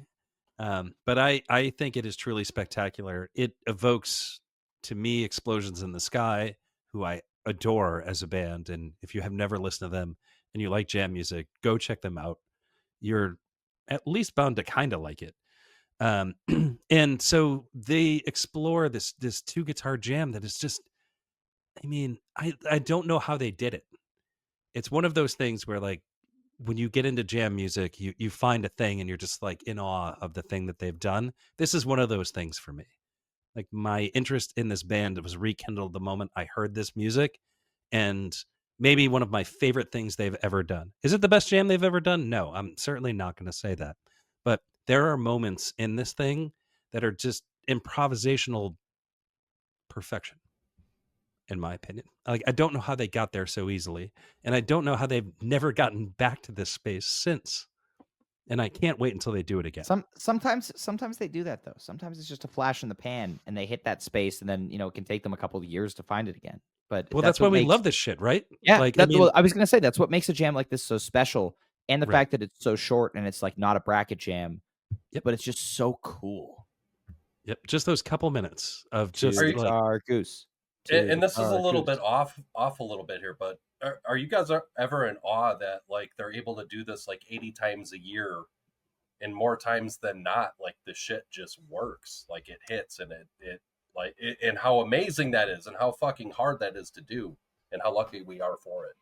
we are lucky. Yep. No doubt about that. So I have a question. Yeah. Why can't it be a bracket jam for you? If you're telling me that it's, I'm asking Neil. If this is just an honest question, because I hear you say, Yeah, I'll answer it. Because it almost sounds hyperbolic, right? Like this is one of the greatest things I've ever heard this band do.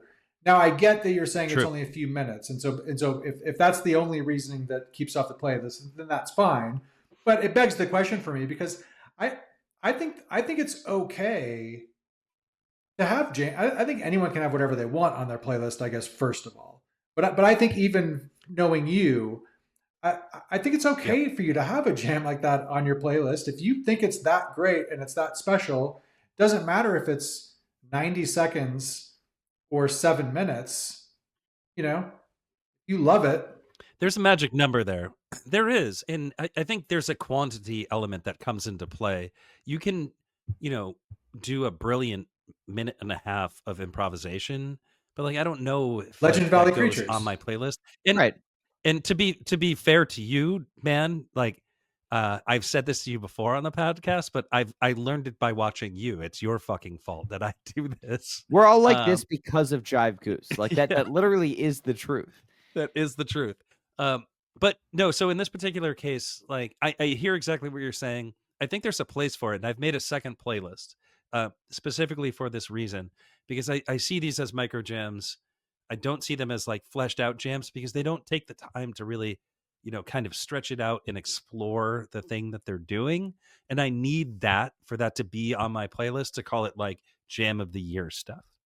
And I think this is a really good time to pause and say, like, it doesn't matter if it's the jam of the year. I've said this a bunch, and like, it doesn't mean anything in the end. The only thing that the jam of the year exists for is for us to compile these jams, make the most fan curated playlist that exists in jam music. True fact, not an exaggeration at all, not hyperbole. And then we talk about it for like 2 months. Neil, That's all that is. So like, and you can enjoy jams otherwise. That's my point. Sorry, Kevin. Neil, just to add to what you're saying, and I'm not trying to get us too far ahead of where we are, but I think we're going to see like a prime example of what you're talking about the next night with the second set pancakes. Fuck yes. I absolutely love that. That's 2 nights later. We're still on night 1 here. B got to me. I'm sorry. Yeah. All right. Shall we go to night 2? Shall we go? Yes. To night 2? All right. Is that me? I hope that's not me. That's Neil. That's Neil. Oh, it's me. Oh, I've got it. Don't worry. Once again, we're at 20 Monroe, Grand Rapids, Michigan. Thank you for GLC Live at 20. Oh, At- yeah. Just put 20 the address Monroe. in there, just in case you're, too fucked up and you don't know Zip where to code. go. Drive opener into Doc Brown, A Western Sun, Feel It Now, Hot Love and Lazy Poet, Love is a Battlefield, bust out, kind of. One in, One Out into Animal. What's interesting about the set is I don't have a lot of words about this set. You know what's interesting about this set? This is a great set. The depth of jamming is not crazy. Yep. But this is actually a really good first set. I will say that this like 12 or 13 minute drive is such a good show opener. This is this, and then we'll see in Mexico another like shorter drive show opener. This Ghostbusters tease that Rick and Peter both do is so perfect for this jam. Like Rick just kind of finds it, and then both of them kind of latch onto it as they're peaking the jam, and it's sick. It's great. It works. And then Doc Brown in the 2-hole. You know what they say? That this is it. This is a harbinger of show that's going to be good. Yeah. And harbinger. That's what I said. Harbinger. Harbinger. That is that a hard G? I've heard it both Harbinger. ways. Yeah, I and I think it's tomato, matter of preference. Please proceed, and I would like counselor. And I would like to shout out friend of the pod, Jeff Hill, on this One In, One Out. Because we'd be remiss if we did not shout out friend of the pod, Jeff Hill, every time they play a jam like this. He was next to me during this jam. I thought he was melting a little bit. He was incredibly happy. But this is just like that just dreamy, serene soundscape. Peter does this thing in this jam that I don't think he's done before or since, where he layers this very subtle synth pad underneath the piano. And what he did was he played a chord on piano, and then he would pitch bend just the synth. So the piano would continue to sustain as it was, but you would get this kind of like just happening underneath, which was really cool. And again, Rick just laying out into these loops and textures, letting Peter do that kind of thing. I love this. Neil doesn't, because it's like the Eugene That's Bourne, not true. but That's love not this. true at all. That's totally bullshit. I love this jam. But jive. Probably that's a tired bit at this point, but whatever. I love this jam a lot. And yeah, I actually have it really high on my playlist, but that's honestly course more you do. because I'm just listening to it so much. And so I think I think right now my playlist is essentially ordered by the jams that I want to listen to the most. That's how it should be. I know, isn't that funny? No. Yeah. I think that's the direction I've been moving in, and I think I just kind of keep I like that. Headed in that direction. So yeah, I really, really love this One In, One Out jam. I love so much that it seems like every version of this song now they're playing around with a little bit, and they're seeing where it can take them, or where they can take it, however you want to look at it. And yeah, I love the song so much. This has really become like one of my favorite songs, I think. And I think this version has helped with that. And again, last thing I'll say about this, This is one of those songs that I love the jam a lot, but I don't ever, not one time have I skipped to the jam. Like, I love this song. So, It's a great song. great song. Real quick about this one, I do love it. This is very high on my shorter jams playlist, which I don't know if I'm going to continue to maintain that. But it is. I mean, it's really it's good stuff. But the funny thing about this and other one in one outs is there's like a little melody that Rick plays in it, and it's like bluegrassy, kind of folky in nature, where it's like da da da da da da da da da da da, and The it totally composed one? doesn't fit the song. It's so weird. I mean, yes, it's got to be composed, right? No, Although but I you're mean, talking about the one in the song, like the nope, that's like, not what I'm talking oh, about. not I'm that talking one? about it every time they jam this. He plays like this little Oh. melody that, like I've said before, like sounds bluegrassy, and I've tried to put my finger on what it is, and it's there's always a competition between like, is Rick pulling melody out of thin air like he always does, or is this a thing? Is this like a riff that he's pulled from somewhere else? And I've never heard a guitarist actually who does that like he does. Right? We've talked about that a bunch, but he does this in every version of One In One Out that I've heard. Not every version, but almost every version. And I don't know what that thing is, and it doesn't fit the song, but it sounds good. I don't know. I can't explain it. It's really good stuff, though. So, All right. Set two. Let's talk about this second set two.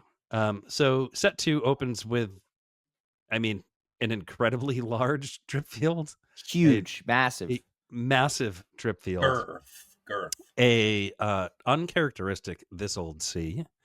You get another Creatures on this run, and then you bring the fucking house down with Don't Leave Me This Way, which is such a fascinating set in terms of like how this thing plays out, and I think that's truly amazing. I'm going to leave the encore talk till the end because I think the encore deserves its own spot in this conversation. For the first time ever. For the first time ever, we're going to hold the hot tea encore conversation. Yes. Crazy. Yeah. Who'd have thunk? But yeah, the strip field, I think, has two distinct segments. One is, I don't know, a like mind-bending psychedelic exploration, and the other is this like truly beautiful, like kind of playing out of the theme of drip field. And wow, it works so incredibly well. It is the anchor of this set.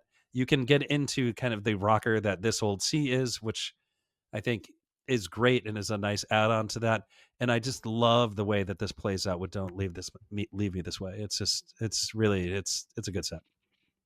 To me, this is one of my favorite sets the band has played. I think it's a little short. It's on the shorter side. It's 65 minutes or so, but the way that the arc of this set goes, this drip field is colossal, as you said, and this first peak is just insane. Like, it's all four of them just letting loose, and again, two guitar Goose. Like, some of the most insane mind-bending moments from this tour come when Peter is committed to being on that guitar for a while, and he's just tearing alongside Rick at this peak. Again, Cotter deserves so much credit for the way that he drives the momentum of this jam. And it's funny because I've gone through periods where I've been like, this drip field is the greatest thing ever, and then like, it's just like a really long peak and then a segue into This Old Sea. And I listen to it and it like comes down from the peak and I'm like, yeah. And then it goes into This Old Sea. And then I look and there's like 8 minutes left. I'm like, oh, never mind. It's like, and then this jam is beautiful. And the way that they eventually land in C is perfect. This is the most significantly jammed out This Old Sea, I think, since end of 2022.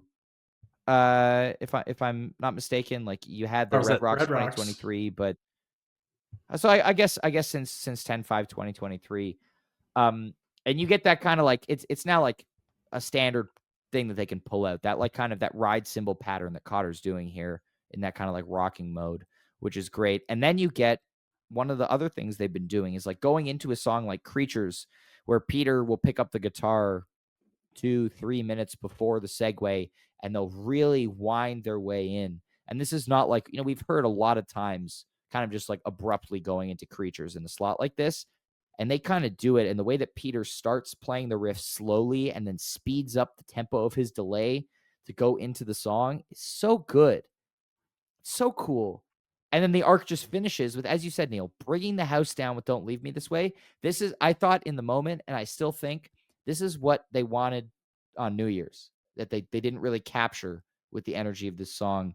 Because, like, they did like the big modern thing and then the flow down thing and then went into this song. And this was just like insane. And so I really hope this cover stays in regular rotation. It was great at Goosemas. It was great here. I think people love it, and it brings just such an incredible energy as a set closer, and whether it sticks in this slot or becomes just like an energy boost. I think this is a fantastic addition to the Goose cover catalog.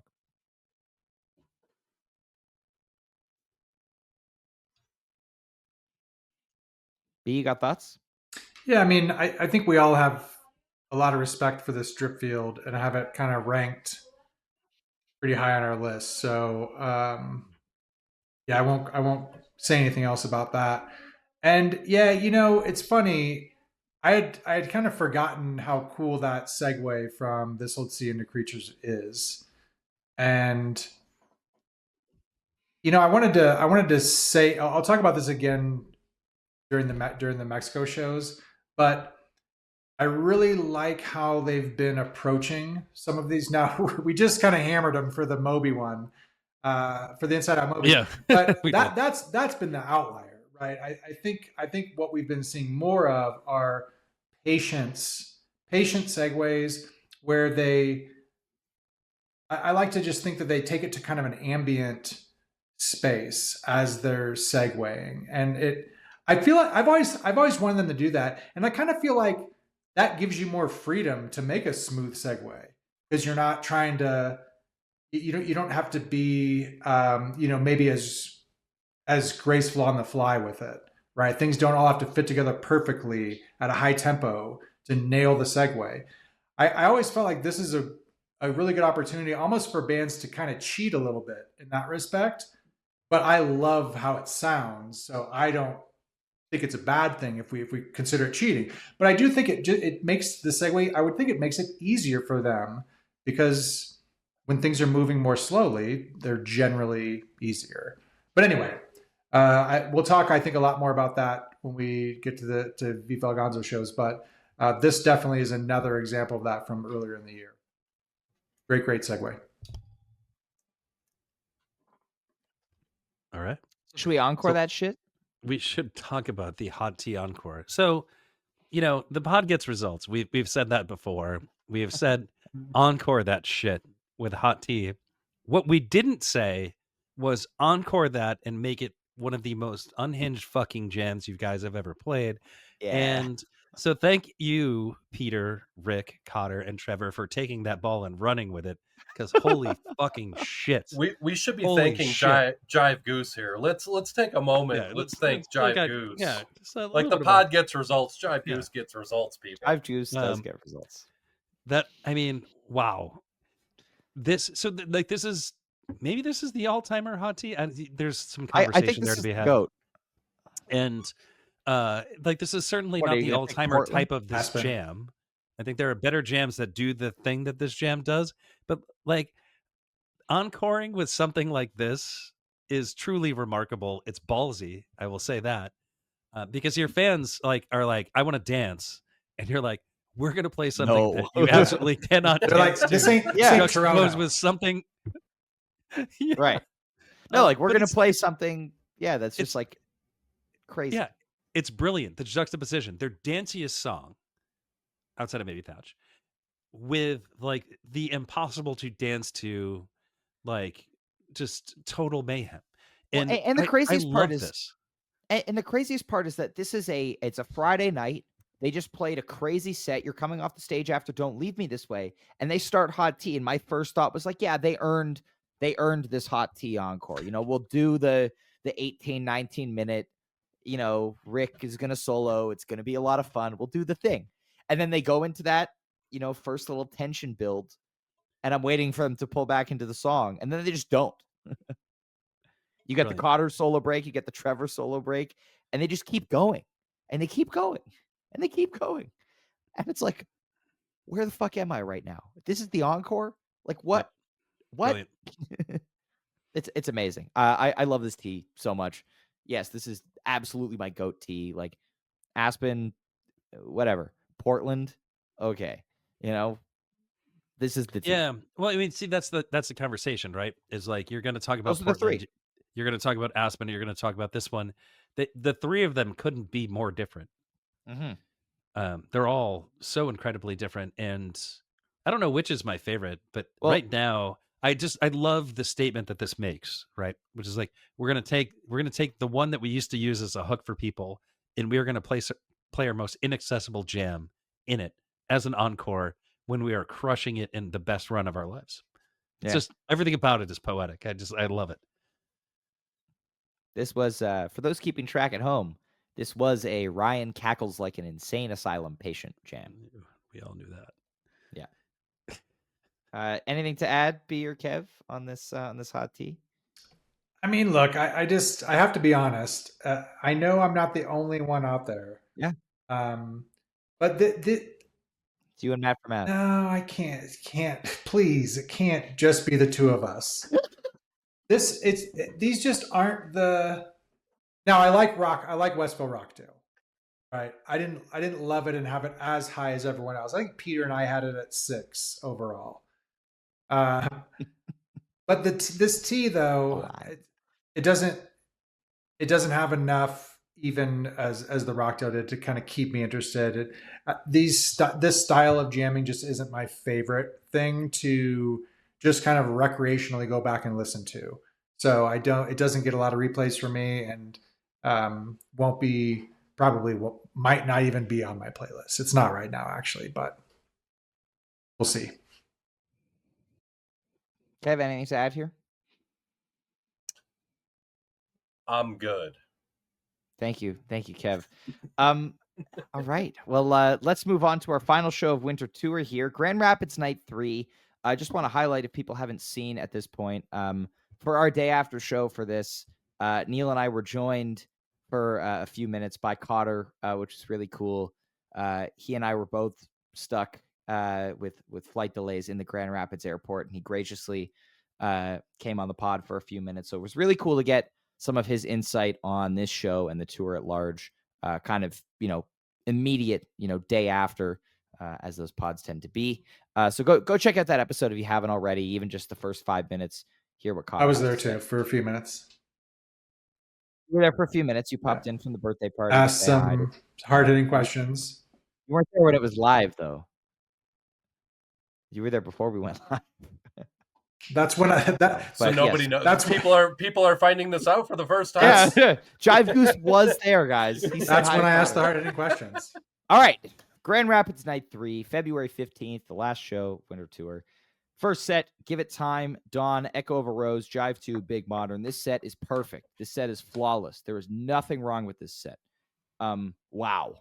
It just astounding. This is, again, we're turning set list expectations on its head. Give It Time opener, hello, right into a jammed out Dawn. Like, yes. Like, please, more of this. This is the kind of thing that we want, and what Rick talked about, like Bingo kind of sparked that in his head. Like, we can do shit like this. Aren't you kind of a noted Dawn denier? I'm not a Dawn denier. I think that Dawn is a song that's separate from SOS, which is what happens here. When they play SOS, not Dawn. It is SOS. Dawn. Kid. Dawn. But if you're in Boston, you can understand why there might be some confusion. Wicked Dawn. In Chicago, it's Dawn. Dawn. I think you would go harder on the W in Boston as well. I don't know, but maybe not. Yeah, in any case, all right. This first set, great set. Oh my god, great set. Yeah. You get this. You get this very upbeat and celebratory Dawn. I want to call attention to during the song proper. You've got this little subtle arpeggiator thing happening now from Peter. Love it. Really, really cool element. Neil, I know you have thoughts on this echo. Well, this is another one of those short jams that they play that is just truly remarkable. I don't know how did they get to these spaces, but they did it throughout this particular run. They didn't do it in Mexico, by the way. I want to be very clear about that. So this is not a sustained thing. This was like 8-show run. It still could be. And they did it through every part of the 8 show run, even the Toronto shows, which were kind of not the best. They still had a couple instances of really excellent jamming. So this is another one of those. So don't skip it if you're looking at a Nugs and you're like, I think this one's like 13 minutes. Is that right? It's like 10 or 11. 11:58 on Maybe. Nugs. Okay, so it's like 11:58. So you might look at that and say, like, totally not worth listening to. You're wrong. You should go listen to this one. It's really, really good. Yeah. B? So for me, there's two big jams in this set that I really love, and it's the Dawn and the Big Modern. And this Dawn, I feel like maybe I was getting some slack or some flack maybe, and some slack for having this Dawn on my list, period. I think this is a really great jam. I'm wondering if I'm biased because I really like Dawn, the song. You know what I mean? It's kind of, it's kind of like one in, one out. Where I love the song so much that if the jam is good, then the jam's great for me. You know. But anyway, I think this Dawn jam is really, really awesome. I love it. Keeps me interested. I like listening to it. But the Big Modern here is the big one for me. I'm a huge fan of this Big Modern. I think they take it to a couple different places. This is not the standard Big Modern. You know, this is a standout Big Modern. And yeah, I've got it. Now that I've actually have my list kind of in a little bit more ranked order, you know, I think it falls around top 10 for sure. Not top 5, but top 10 for sure. So yeah, all right. Great set overall. Listen, I had been yelling at everybody about Big Modern this entire weekend in Grand Rapids, and they were really tired of it. So they were happy that they played it. But I didn't stop yelling about it. I just switched my yelling to be about this specific version, which is spectacular. You know, it's Big Modern is kind of doing this thing in almost every version right now, where it's just doing these like long form peak builds, but it's kind of doing it in a different, like slightly different way each time. I feel like, you know, it also, you have these two kind of brands, quote unquote, of the Big Modern jam. You know, you have like that quicker, like with a few, and then jamming out of that, versus the electric piano break. That was kind of the original arrangement to the song. This is the latter. And just the way that they build it into that peak is super, super patient. Really great. And then, you know, you get that kind of extended return, which we'll see again in Mexico, to the face part. Face. Yeah. Face. I think this is excellent set construction here with this like super energetic, uplifting, give it time, and to end with the, you know, just in your face in your face, you know, that metal Big Modern at the end, and in the face.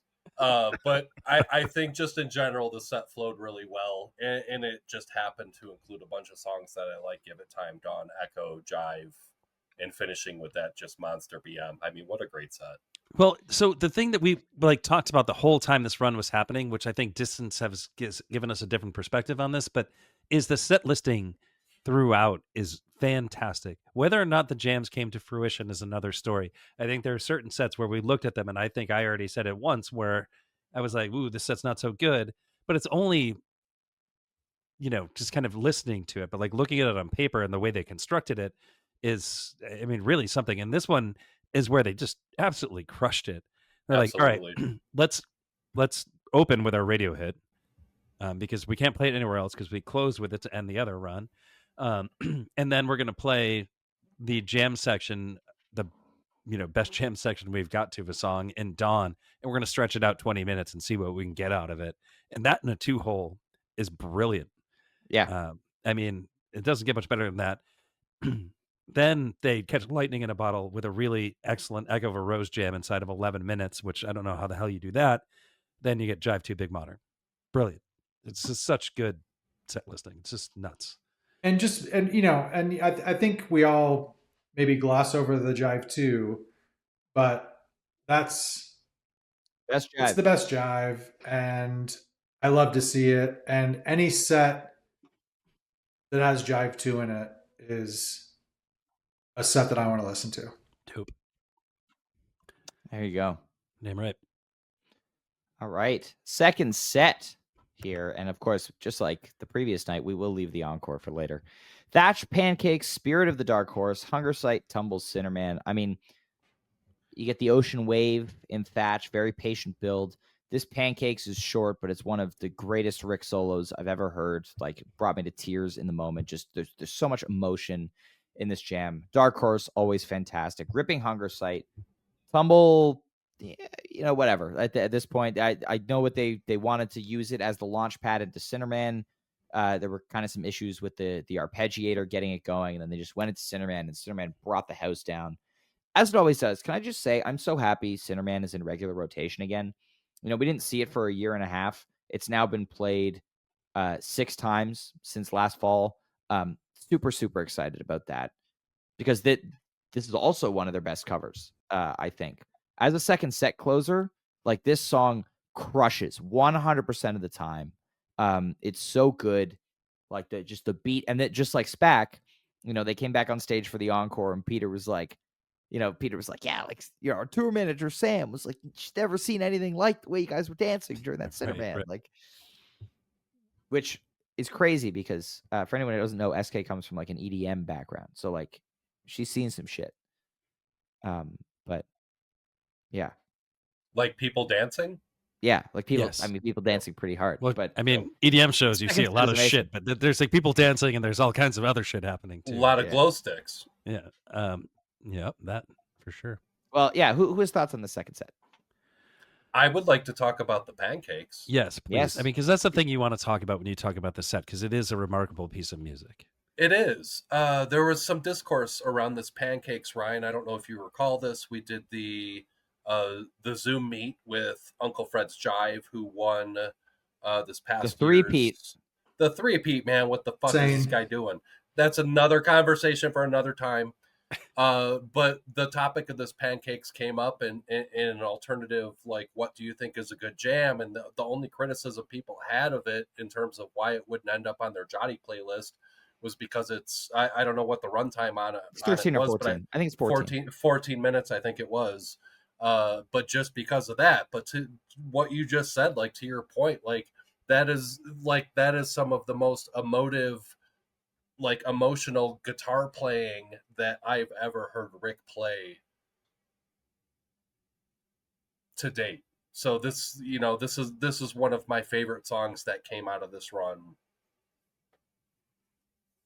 Yep, I think it's fair. Like, you put like Rick's guitar solos up there, and like, what are his best? And of course, number one is going to be the Mission Arcadia, because it deserves to be. I think number two would be the Philly Tumble, because it deserves to be.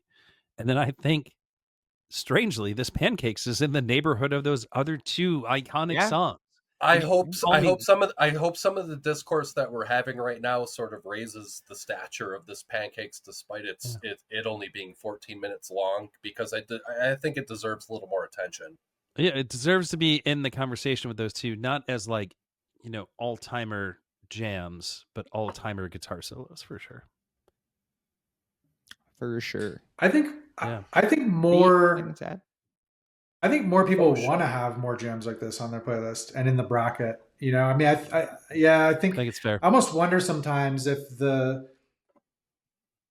another band that I can tell you my own personal experience with has been, I think I have a little bit of fatigue for the super extended jams, and they end up, maybe I'm getting old, Ryan, but yeah, that makes you've been old for a long time, B. I thought we were so close to his Golden Messenger reference. I thought we were so close right there. That's what I thought we were getting. Like, Hasn't come up yet. No, I'm talking about Fish. We're almost 2 hours in. And you're talking about Fish. Oh, okay. Yeah, I got that.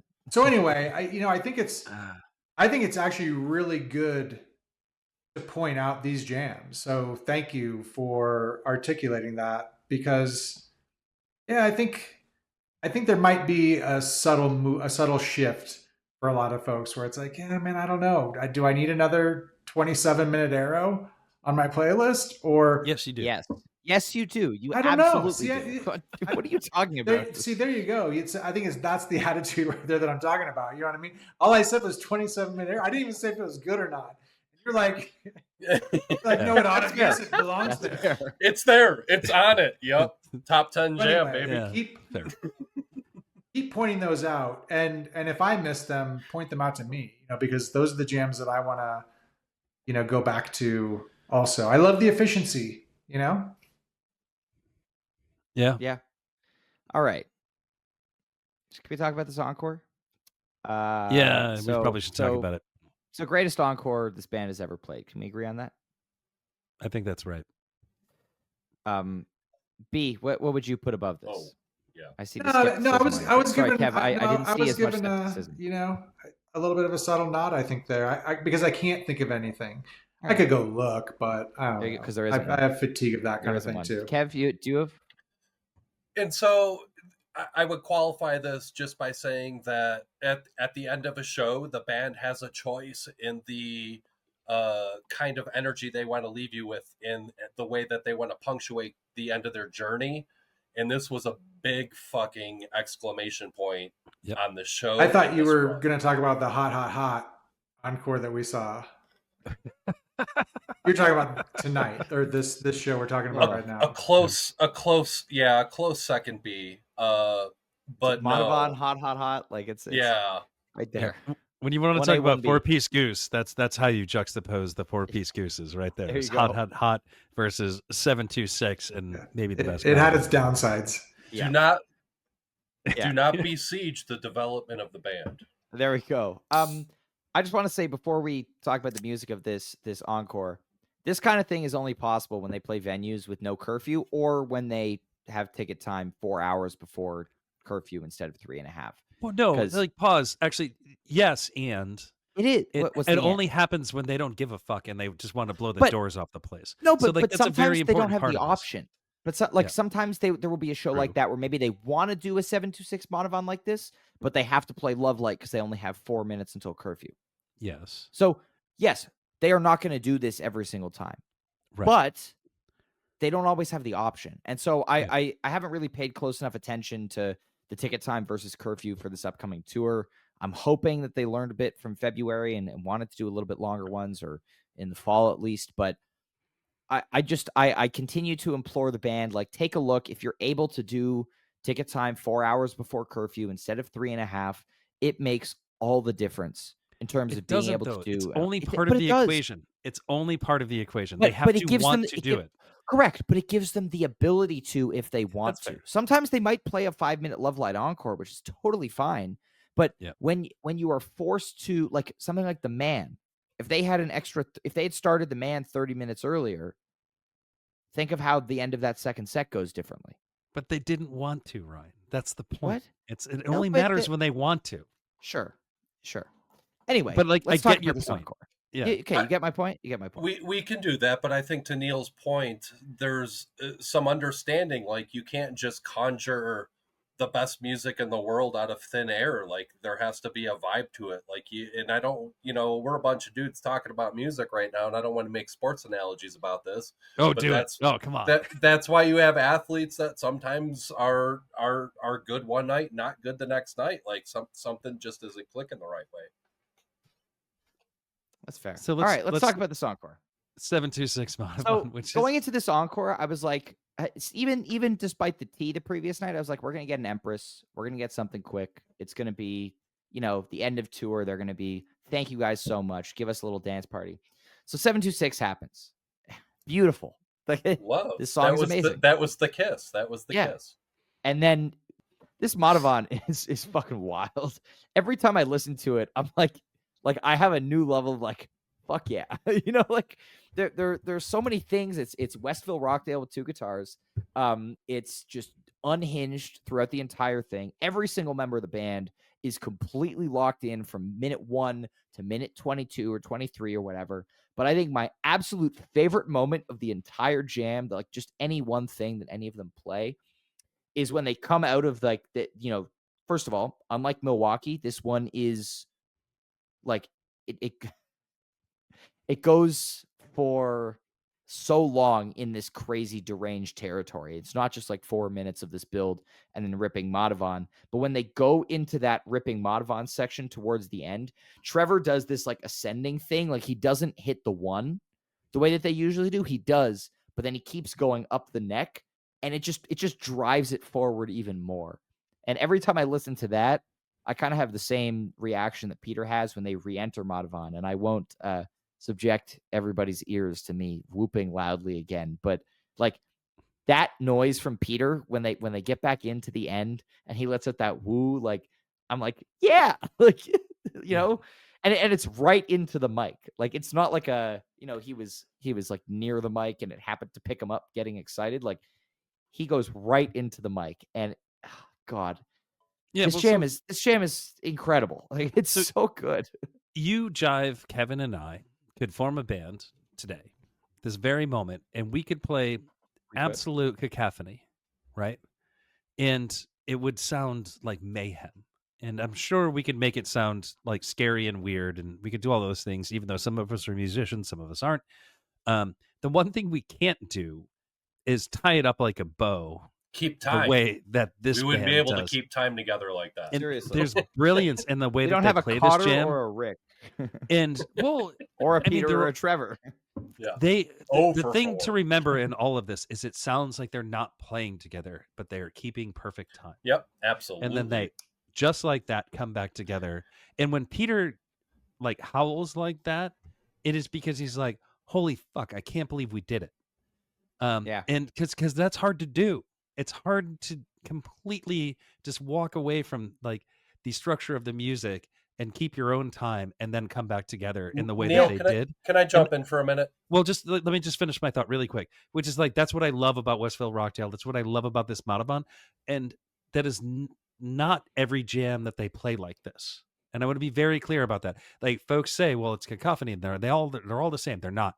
This one is very different. Yeah.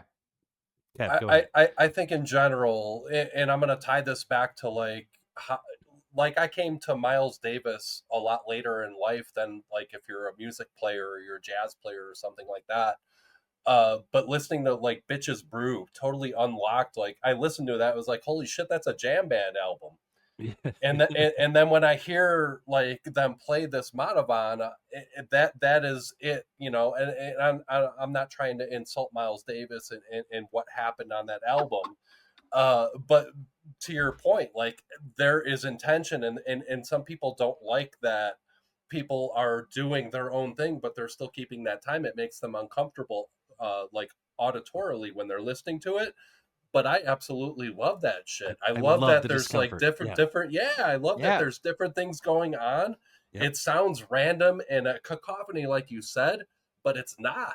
It's really not. And I absolutely love that about this band. And I think for a lot of people, again, that's like that big net of catching a lot of different types of fans, people that like songs and people that like that, experimental, let's mess with this and disorient people, if you will, who are not used to like hearing things like that. Yeah, or disorient people who are used to it, like myself. Exactly. And like, I fucking love that shit. I mean, I was raised on Frank Zappa, my father, huge Zappa fan. And like, make me as uncomfortable as humanly possible, please. That is how I like my music. Yeah. I would also like to call attention to the part where they go from the very fragmented, all over the place into the more, driving while still being super dissonant. That's Cotter. Again, he's like, all right, we've explored this all over the place, kind of more free, open, jazzy space. Now it's time to start coming together again. And so Rick and Peter keep doing the super weird thing, but Cotter starts pushing forward and starts to build the momentum. And so again, that's a testament to him as a musician, recognizing the perfect opportunity. And that's been, I think, the hallmark of Cotter's role in Goose since his first show. You have the Cap Drive 4/7/24, where he knew exactly the right time to change up the beat from that first jam into the second jam. And like, I'll never forget Rick turning around to signal to him when he was already, like, he had already switched up his beat. Like, Cotter knows exactly the perfect moment when to do that shit. And that's what makes this so good. Anyway, I could talk for 2 hours about this Madhavan. But Yep. We know. TLDR, go listen to it. You should definitely go listen to it. Should we- And Winter Tour, fucking amazing. Winter tour. Yeah. Are we moving on to the beautiful Shed. the Luna? We are moving on to Luna. So let me paint you a picture. We are building to an announced album release for Everything Must Go. The double album, long anticipated double album from Goose release. And there were also listening parties that happened in conjunction with that. And a big part of that was this jam that they did at Luna, the art installation that is in New York City. Is that correct, Ryan? New York sir. City. New York City. Yeah. And so it's not just them open jamming, which they ended up doing, but there were characters from the album art that also were there. People were able to interact with those characters as well. So, that's, a fairly interesting tie into the album. But let's get to this extensive set list. I'm only here for the zip line with Stuart Bogey on woodwinds. Bogey was really cool here. I think I don't know if we're gonna really break down every second of this 80-minute jam.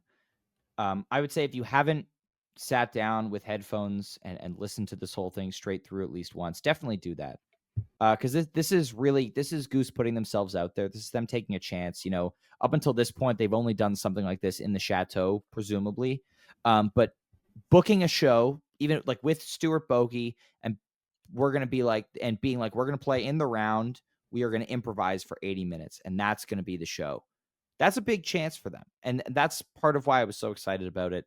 And there's some really incredible stuff that happens here. In particular, the last 30 minutes or so of the jam, the part with the "I'm just here for the zip line" vocalization, and then friend of the pod Turn Clouds dubbed it Jive 4, the last like very dark psychedelic peak that they get into.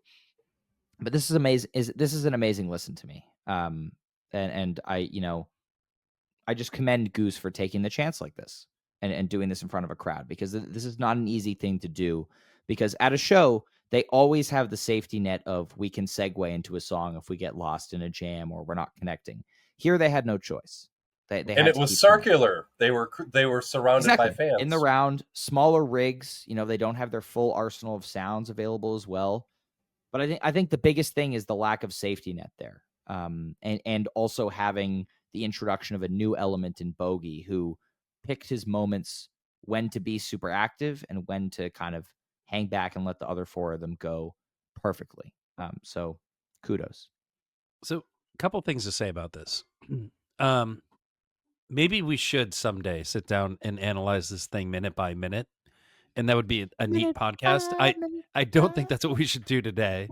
I think that one has to be like a niche thing, and like you can consume that if you want. Will you be holding on?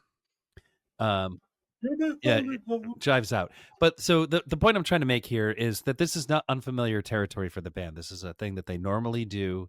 So they're comfortable in the briar patch, as it were. I mean, Jive, Kevin, and I, we've seen it. We were there when they did a version of this at Eau Claire, where they just got on stage and played, right? So this is what they do every time they practice. They immediately start with like a freeform improv of some kind. So again, this is not new territory for them. And the fact that they chose to share this with an audience as a ticketed event is really fucking cool, because it was really fucking cool when they did it at Eau Claire. I caught 2 of them, I think. I don't know. I forget now, actually. My memory's foggy on it. Jive, Kevin, you might remember it differently, but this is awesome stuff. I hope they do more. I mean, this is the kind of stuff we, the 4 of us, have been asking for years, is like, just go out there and do improv. But like, I don't think breaking this down minute by minute is going to help anybody. So let's just say, like, I'm grateful for it. I'm glad they did it. And I love putting this on, like, while I'm trying to put my head down and do work, because it's just really brilliant music for that. What I do hope for though is like I love the fact that they included Stuart Bogey, but I want them to do one without him. I want them one Yeah. with just the four. You know, one other thing that was really cool about them doing this in front of an audience that purchased tickets is that it makes it eligible for, based on Ryan's previous rules, makes it eligible for the bracket. And so I'm curious to see where this How about ends that? up seating wise. Yeah. I will say I'm not going to rank it on my playlist. I think this is in a different category for me. I find it hard to compare against the jams they play in regular shows. But yes, B, you've brought attention to the fact that it is in fact eligible. I'm probably going to jinx it by saying this, but I think a jam like this with 800 people, it being 80 minutes long, I don't think this will have the crowd support necessary if it makes the bracket to make it past the first or second round. But I am curious to see if and where it gets ranked by the end of the year. Yeah, just to wrap up the discourse here on Luna Luna, the people that I've spoken with that maybe are not like super dialed into Goose, that listen to Goose and you know, want the jams to the degree that we analyze and talk about it, I think this is a very easy entry point for those folks that are like, okay, you know, what is improvisational independent music? What does that sound? Into groove music. What does that sound like when it's jammed out? And I think this is very accessible for a lot of people. So I think that's like a really cool thing. To your point about them being vulnerable, I think this is absolutely like a vulnerability to be like surrounded by that. But let's also paint the picture that they're all dressed in costumes as well. Fair. Absolutely fair. Okay. Should we move Well on done. to Jazz Fest? Yaz Fest. Let's do it. Okay. Goose played Jazz Fest. This was Songs for the people. April 24th, of course, in New Orleans, Louisiana. And I'm going to run through the set list. One set, Matavan, Hot Love, Silver Rising, Hunger Sight, Debut of Your Direction, Batch, Christmas Card, Give It Time, So Ready, Sinnerman, Arcadia. I mean, all I'm going to say here is I don't really see the need to break down anything that was played in this set. So I'm just going to, I'm going to only talk about the debut. So I love all three of the new songs off the album. Your Direction's probably number 3 of those 3 for me. My only comment here, and I made the same comment when they played in Mexico, is I feel like the tempo is too fast. Like I feel like this song just would groove a lot. It'd be a summertime just groover. If Why they do you just, hate well, I'm not talking about Why do you slow hate it way down. I just Hurts. I It just think hurts his it's I back. just think it's a tick too high on the tempo. That's all. Would you do like 110 BPM instead of 112 Maybe 108. If it were Like, indeed it's a tick 112, too I'd high? probably go down to 108. or 108?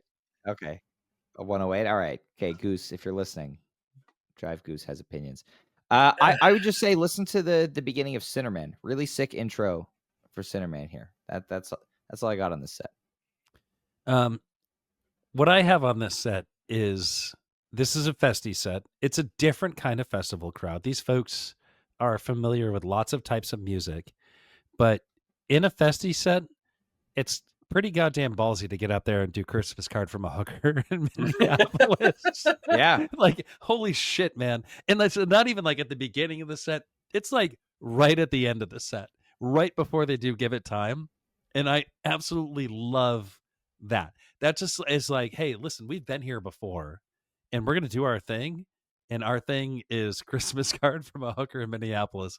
And I rarely applaud this band for like brave choices. But this one is, I mean, this is something. This is on a stage in front of like, I don't know how many people are there, but Charlie, thousands. I'm pregnant. Yeah, this is fucking, we're doing Tom Waits. Let's go. Brilliant. It's not even who they are. It's not even their identity necessarily. They're a jam band, right? But like, they like the good songs, and Tom Indie Waits groove. writes the good songs. There you go. Applaud them. All right. Let's take it down to Mexico, Mr. Neil. Mexico. How about that already? Yeah, we're here. Yeah, 2 we're here. hours in. We're not talking about Preservation Hall because that one's like not attended, right? Well, we haven't heard it, but I bet it was really cool. Yeah, I'd love to hear it as well. Carl wouldn't Denson. you? Yeah. All right. So, I mean, how do we want to enter into Mexico? We're just going to go right into the music. We're going to Well, talk about so- nothing so, but yeah, music. just by Go air. right I will over the say this- border. by air. Right Yeah. over the border. Right over the border. Yeah. I will Right say the over. disclaimer again. If you want to hear us talk about the vibe of the festival, all the other sets, the sit-ins, go check out our recap that we did live the other day with Leighton of the Femme Flock. It was a great episode. We talked Really? a lot about vibes. But here we are going to talk strictly about the Goose sets, and we are going to talk about the music. Okay. Neil, no vibes. I won't do. It's gonna be really hard not to do vibes Fuck because that. I'm like I know. I'm Yeah, still fuck feeling the vibes quite a bit actually. Well, It you're was still recovering from the vibes. still recovering. It was The truly vibes- remarkable. The vibes are fueling him. I'm gonna say, well, no, I'm gonna wait till the acoustic set. And I'm gonna say some things. But so let's dive into the music. This is May 8th, 2025. El Gonzo Oasis, San Jose del Cabo, Mexico. Set 1, we have Drive Opener into Your Direction Extended Jam. Lead Up, Turned Clouds, a cover of In Bloom by Nirvana with Mahali, which these are the hallmarks of things I would hate, but I enjoyed the shit out of Nirvana. this. And then debut of new song Torero, which is an exploration of 2-guitar Goose. So you have this really interesting set, a somewhat old Goose song, 2029 or 2019 rather, introduction of Drive, and then very end of the set, Torero, both 2-guitar Goose songs, both absolutely wonderful. Second song of the set, Your Direction, extended kind of uncy yacht rock, I guess is the way to describe it. And so that was really spectacular. I liked it. Some folks didn't really think it went to the improvisational places that it needed to go to, but I thought it was pretty great. I think In Bloom was like a really fascinating choice to do, and I'd really love to like dig into why they chose to do this one, Yeah. because it's it's Kurt Cobain's kind of fuck you to all of his new fans. And Goose has had a lot of new fans recently, so there's like a weirdly poetic part to I'm this. sure they let Mahali have some input on that. Yeah, he might have. Well, I mean, Mahali does sing this song. It wasn't Doobie song, Neil. But it wasn't Doobie. I mean, I was hoping for the Doobie there, but it hit. I mean, it was actually pretty cool in the moment. I do like Goose just completely stepping outside of their persona and covering something entirely new. Thank you, Mahali, for that. That's it. That's We what I got love on this. Mahali. 2 amazing segues early in this set. Yeah. Yeah, the whole Drive Your Direction, and then I'll throw Lead Up in there mainly just because of the segue into Lead Up. This was a really, really incredible way to open up this run of shows and the fest and everything. So yeah, I'm with you, Neil. I like this Your Direction jam, and yeah, it's just another one of those real kind of yeah, It's fun. yeah, just nothing offensive there, just good stuff. A good song. A little too fast. It's A no little too 27-minute fast. arrow. Yeah. Otherwise perfect. This one's faster than the Jazz Fest one. Yeah. And so Neil, you made a reference earlier. I forgot what song you were talking about, but it was like, roll the window down, put your arm out, just like kind of cruise along. What was that? Don't remember. Oh, all right. It happened. That is this for me. Like, just turn this the fuck up and just cruise down the road and just enjoy life. No bad days, A little bit of a doob, water Shout the out. palms. Yeah. Shout out Nate Bordash, best friend of the pod. I love this opening section. I won't say more about it, but I just want to say yes, the segues, amazing. Let's talk about Torero. No one's really talked about Torero yet. They still have Iguana Song and Dustin Hoffman in their back pocket, hugely anticipated by like all the fans, for the live debuts. And they're like, by the way, we have this other new song that you have never heard before. And it's incredibly sick. The song's amazing. I think this is my most listened to jam from Mexico since Mexico has happened. I love Torero. I love Two Guitar Goose. I love the places this jam goes, but specifically, again, Cotter, 14:25 or so. He makes this pivot into the double time groove that is absolutely perfect, elevates the improv. It's so good. I have a feeling that it's going to drop down my list as we see more versions of this song. And, Damn your right. direction, similarly, I'm curious to see if they stick with the 80s arrangement. Every version is going to get this kind of uplifting jam, or they're going to continue to play around with it. But I love Torero. I love its presence in the catalog, and I can't wait to hear where they're going to take it this summer. Can I throw a grenade real quick? Yes. Do it. So, I don't want to over characterize you guys, but you tend to not like the composed Goose stuff, and there's like some like clearly Do we, though? You complain about Labyrinth. Different. Labyrinth goes on for so long. This is like really cool few minutes of like dual lead guitar composed stuff, which I think you don't is a like lot the more Allman engaging. Brothers? Like, exactly. Jesus Christ, Kev. I think no. This is much more I engaging. love it. I absolutely love it. It's a lot more engaging than Labyrinth. I was more interested in the sort of dichotomy between not liking a composed song like Labyrinth, but absolutely loving this.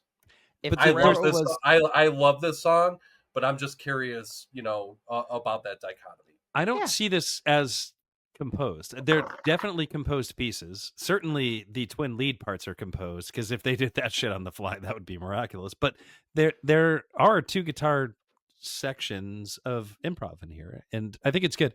Like, unlike Ryan, I don't find this to be like the best jam that they did there.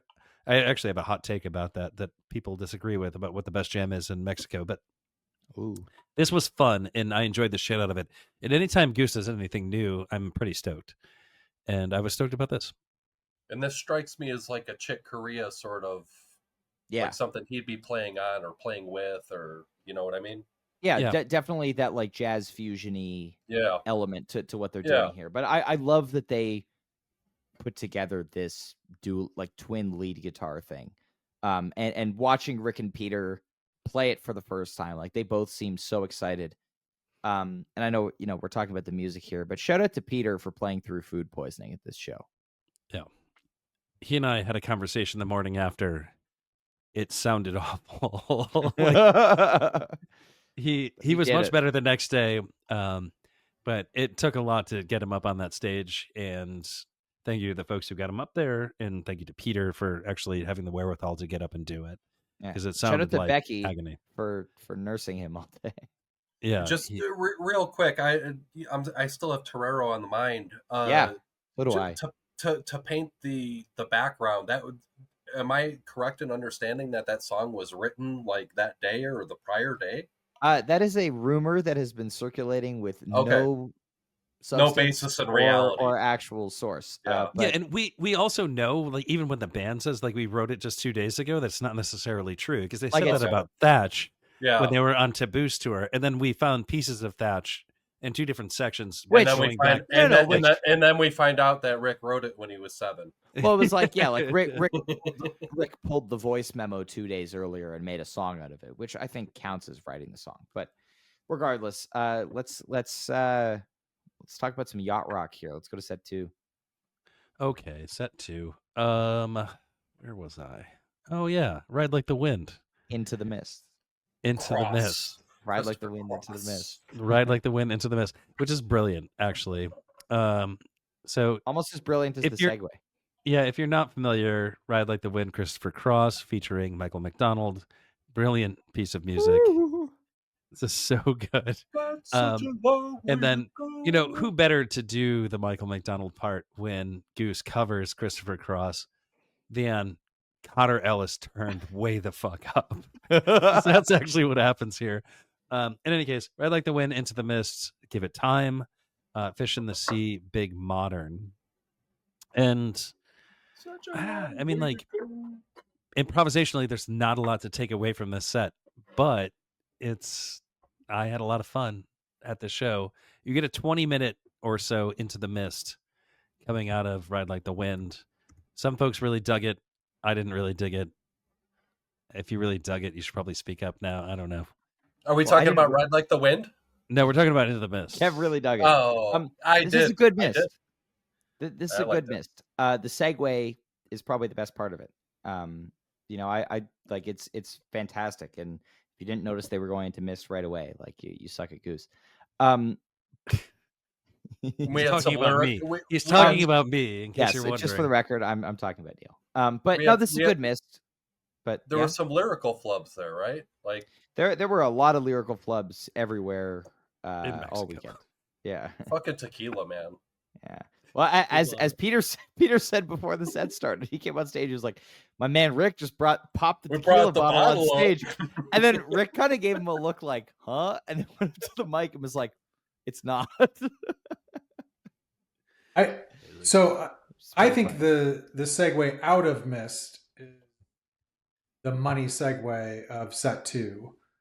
I really love, and I mean, again, this is just another big example of them just patiently taking it all the way down, going into kind of a spacey ambient place, and then just the gorgeous intro into Give It Time. So I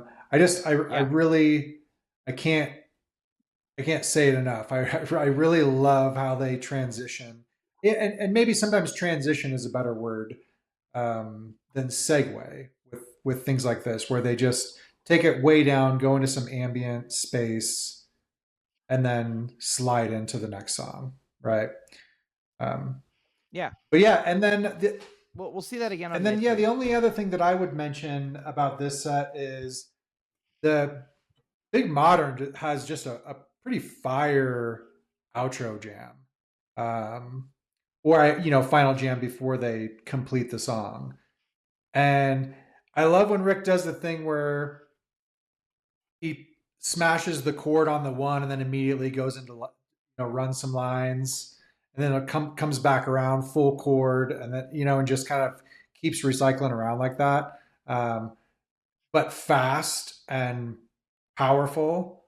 And also his tone, that the whole weekend in Mexico was, I mean, there was some really just gnarly, almost grungy distortion, like industrial distortion at times. Yeah, I loved his tone. Yeah, there was a alter ego of Rick that showed up in Mexico. I mean, part of it might have been backline several equipment. alter egos.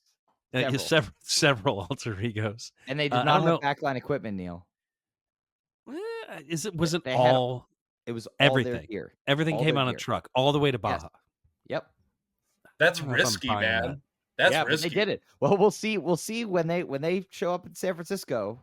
We'll see what's left. So I was gonna say, did Coach come down with an M16 or something? I just don't understand how that works. I mean, Baja, that's a long way to travel. It's not safe.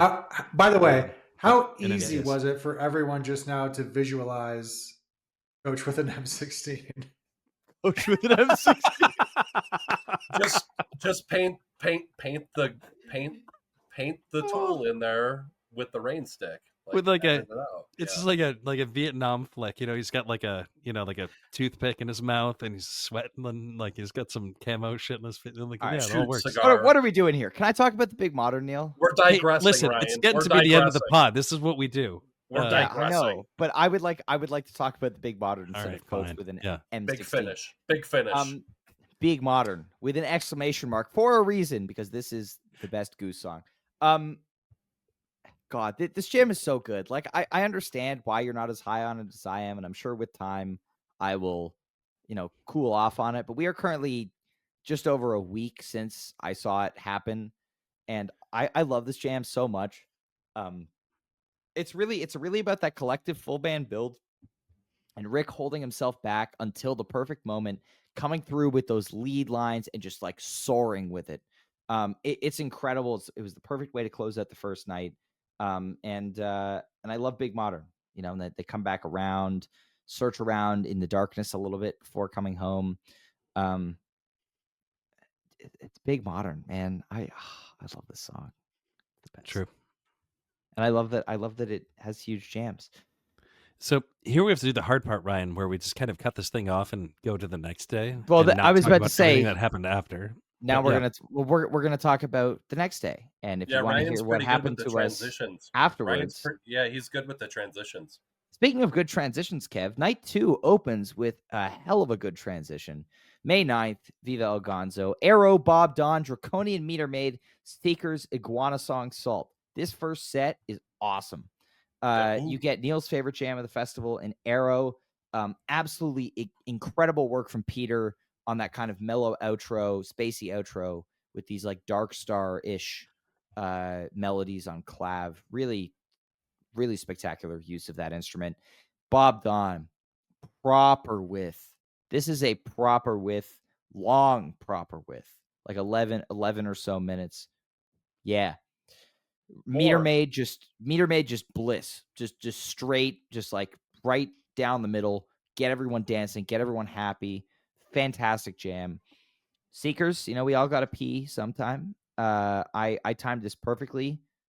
To the back of the concert field and back right. Neil, can you attest? I got back literally as they dropped into Seekers 2. at that point, I wasn't paying attention to anything. But That's yeah, fair. sure. Well, yeah, I got back right as they dropped into Seekers 2. Iguana Song debut. Is this the song that I've listened to second most? Yeah. I think I listened to Iguana Song 6 or 7 times yesterday. It's amazing. I can't wait for more people to experience this song live this summer. I do remain adamant that I think this is going to be a Butterflies situation rather than like a big jam vehicle. But why can't it be Flea? Why can't it be Flea? I don't know, but I just have a feeling this is going to be a Butterflies situation. I would love to be wrong here, just for the record. But man, this is great. And then a quick little Salt. As you said when we talked about Milwaukee, Neil, this is the best first set closer. And I've been saying for years that one of the things lacking in Goose's catalog is they have 5 minutes to like close a set or a first set or whatever, and they want to play a song and they want it to hit hard. Salt is now that song. Now, I hope we get more jammed out Salts, but it also has the ability to fill that slot of a 5-minute set closer that, will blow up the place, which it absolutely did here. B? So a few things, but so I don't forget, Salt, they're starting to rack up. Think of how many songs we say this about now. Love this song in the set 2 closing spot. I mean, they're just stacking them up now, which is awesome. Repertoire. Yeah, they have so many choices.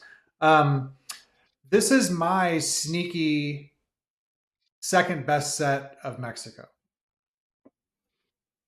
And like it. The My favorite Arrow, not only is the Arrow really good, but I'm just going to skip to the end of the Arrow and talk about yet another just super sexy segue. I mean, So good. Dude. When I said earlier that it's all I'm going to talk about. Yeah, I mean that's the truth because there's so many just incredible segues. Yeah, so another great segue here, and I mean Iguana Song.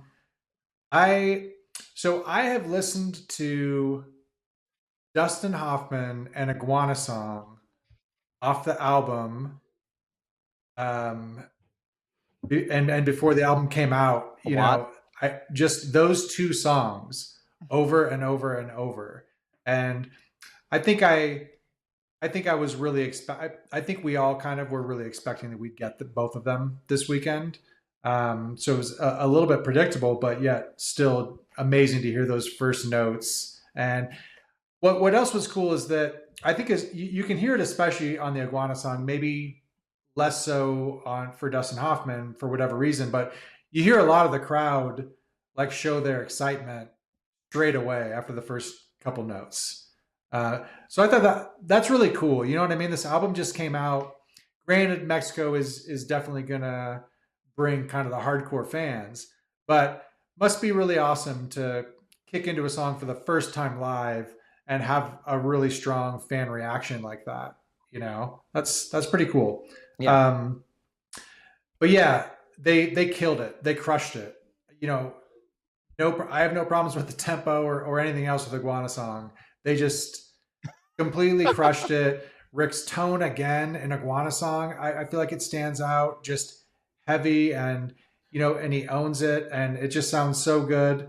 And yeah, those are my main highlights. I mean, I'm going to go back to now that we have live versions of some of these songs, Iguana and Dustin. I now never need to listen to anything from the studio album ever again. Now that we have live Iguana. Oh, that's a fucking horrible take. Yeah, I don't know, dude. Although I'm excited that we have live versions to listen to. The Iguana Song is quite good. Rick in the Iguana Song, Rick and Peter actually both. Their guitar playing is wonderful. Two Guitar Goose. Oh, Two Guitar Goose is so good, and they keep writing two guitar songs, right? Like we're so goddamn lucky. They wrote two brand new Two Guitar Goose songs, and yeah, we got to hear them. And yeah, I mean that was like my favorite part of this set. Like I just couldn't believe that it was happening. Like it's like finally, Iguana Song is here. There we go. And then of course the Meter Maid Bliss Jam. Holy smokes, man, that was really good. And the Arrow is my favorite improv piece of the whole entire run. There is no better improv. Thatch? And that's actually I take that back. The Thatch is better, but You've been weird on the Thatch, but I think that you need to listen to it a few more times and distance yourself from that night. the fact that like my can brain truly was appreciate absent it. of like brain chemicals at that point because I had just too much fun for too long by the time they And played no it. sleep. Yeah. Is that a Your fun euphemism? his fun to sleep ratio was off. Oh, Yeah. okay. I thought I that was slept I thought that was maybe a euphemism. No, No. over the course of Mexico, I slept for maybe 6 hours. Like I'm not. This is not even an exaggeration. Like really, truly. I think everyone was about there. All right, second set, May 9th. Real quick, I just want to make a quick point here. Yes, like Kev. continuing on that trend of like typically having these like later first set or second set jam vehicles actually opening shows, like Drive the night before and Arrow this night. Oh, yes, absolutely. No 3-pack openers here. No, I like mean, big jam technically, vehicles, I guess Drive. Drive's not from an opener. But yeah, Drive, Arrow, Pancakes were the 3 openers in Mexico. Love to see it. That was my point. Absolutely. Yep. All right, second set here, May 9th. Atlas Dogs and Rockdale with Taylor and Griffin of Dawes. Classic sit-in we've seen before. Redbird into State of the Art. Empress, Fast Slow into Empress. Yeah, the sit-in's great. A lot of fun. Really love to see how Rick and Taylor's chemistry has grown on stage. They've been sitting in for almost 4 years now since Fred Fest. Rick has sat in with Dawes a few times. Griffin and Taylor have sat in with Goose a number of times. This was great. Just want to call attention to the bluesy shuffle section before the segue into Rockdale. Really cool. Something you don't really hear from Goose a lot. Otherwise, nothing crazy to write home about here. Redbird into State of the Art. Again, really solid section. Just keeping the momentum up. Cool groove in the bird. State of the Art, one of their best covers. We have said that so many times tonight, but Goose has a lot of one of their best covers. And Empress, Fast Slow, Empress. Fast Slow is really fun. I'm curious to see in what capacity this sticks around, because this very easily could be a one-off and they go back to just playing So Ready and Slow Ready, kind of, alternating as they do. Would love to see this come back. I thought it was really cool. We talked about on the pod the other day, it felt kind of like maybe just an LPGOB remix of Slow Ready. That kind of vibe. But the jam that they get into on the back end of this, just that very uplifting chord progression. We're not talking about vibes, but just for people who didn't miss, I've never seen Neil jump up and down for as long as he did during this jam and the return to Empress. It was very impressive. Was he doing the fist pump? Was he doing? He was fist pumping and jumping up and down. That's a lot of energy for that small amount of sleep. So I don't know what was going on. Well, this was night 2. Hey, this listen, was night man. 2. Jive, you were around back in the day when I was like ripping it up in the chopping block when the slip were there. I've been known to rip it up. Occasionally, I'm inspired. I was in this moment. I'll say this. 20 minutes of Fast Slow is wonderful. And then the Empress payoff at the end of it, which we talked about earlier on the pod, like brilliantly placed. That is the most fun I've had at rock and roll music show in many, many, Hey. years. Indie groove music show. Please get it Yeah. right. This Yeah, is What not sure. right. are can I get some opinions on the vocals for Fast Slow? What do you mean? Like, what are they singing? I mean, they're singing slow ready. Do you like it or not like it? I love it. Sure. I thought it was great. Everything about it was wonderful. There's one thing I want to point out about this set, actually, which is at the end of State of the Art, there is just a bunch of ruckus coming out of the crowd. You can't really hear what it is on the boards, but it is friend of the pod, Sim, just losing his mind. He's a Colorado guy like you guys. And he's like screaming, kind of, I think he says, "What the shit is that?" And then Peter's like, says something. And then Cotter hits a sample on like a drum pad that is just like, "Chill, daddy." And it's the most wonderful thing I've ever heard in my life. If I I Carter's just could on kind of board want to with give the Sim the sample. shout out here on the pod for Lo- making that love, happen. love Sim. If I can mention another friend, begrudging friend of the pod, Haps from Colorado. Some of you may know him. Never heard of it. I asked about the divisiveness of the vocals Begrudging. on Slow Ready because I would like to quote him. I don't have a signed release, so I hope we don't lose all of our assets as a pod. But I want to quote him now. It's a direct quote. "The vocals on Slow Fast are so bad, I'm gonna leave this group because y'all lost your goddamn minds." Yeah. And Nice. Hot take. That is yeah, a he's hot wrong. take.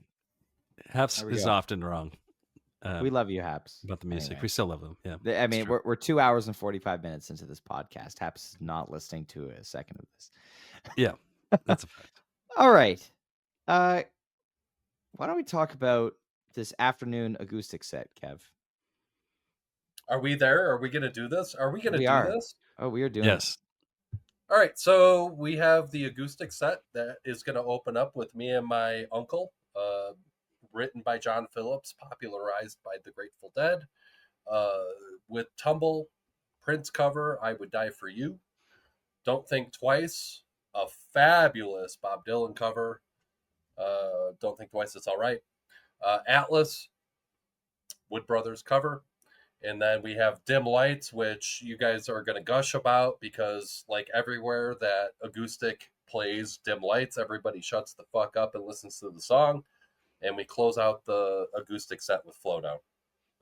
And you forgot to mention the sit-in, Kev.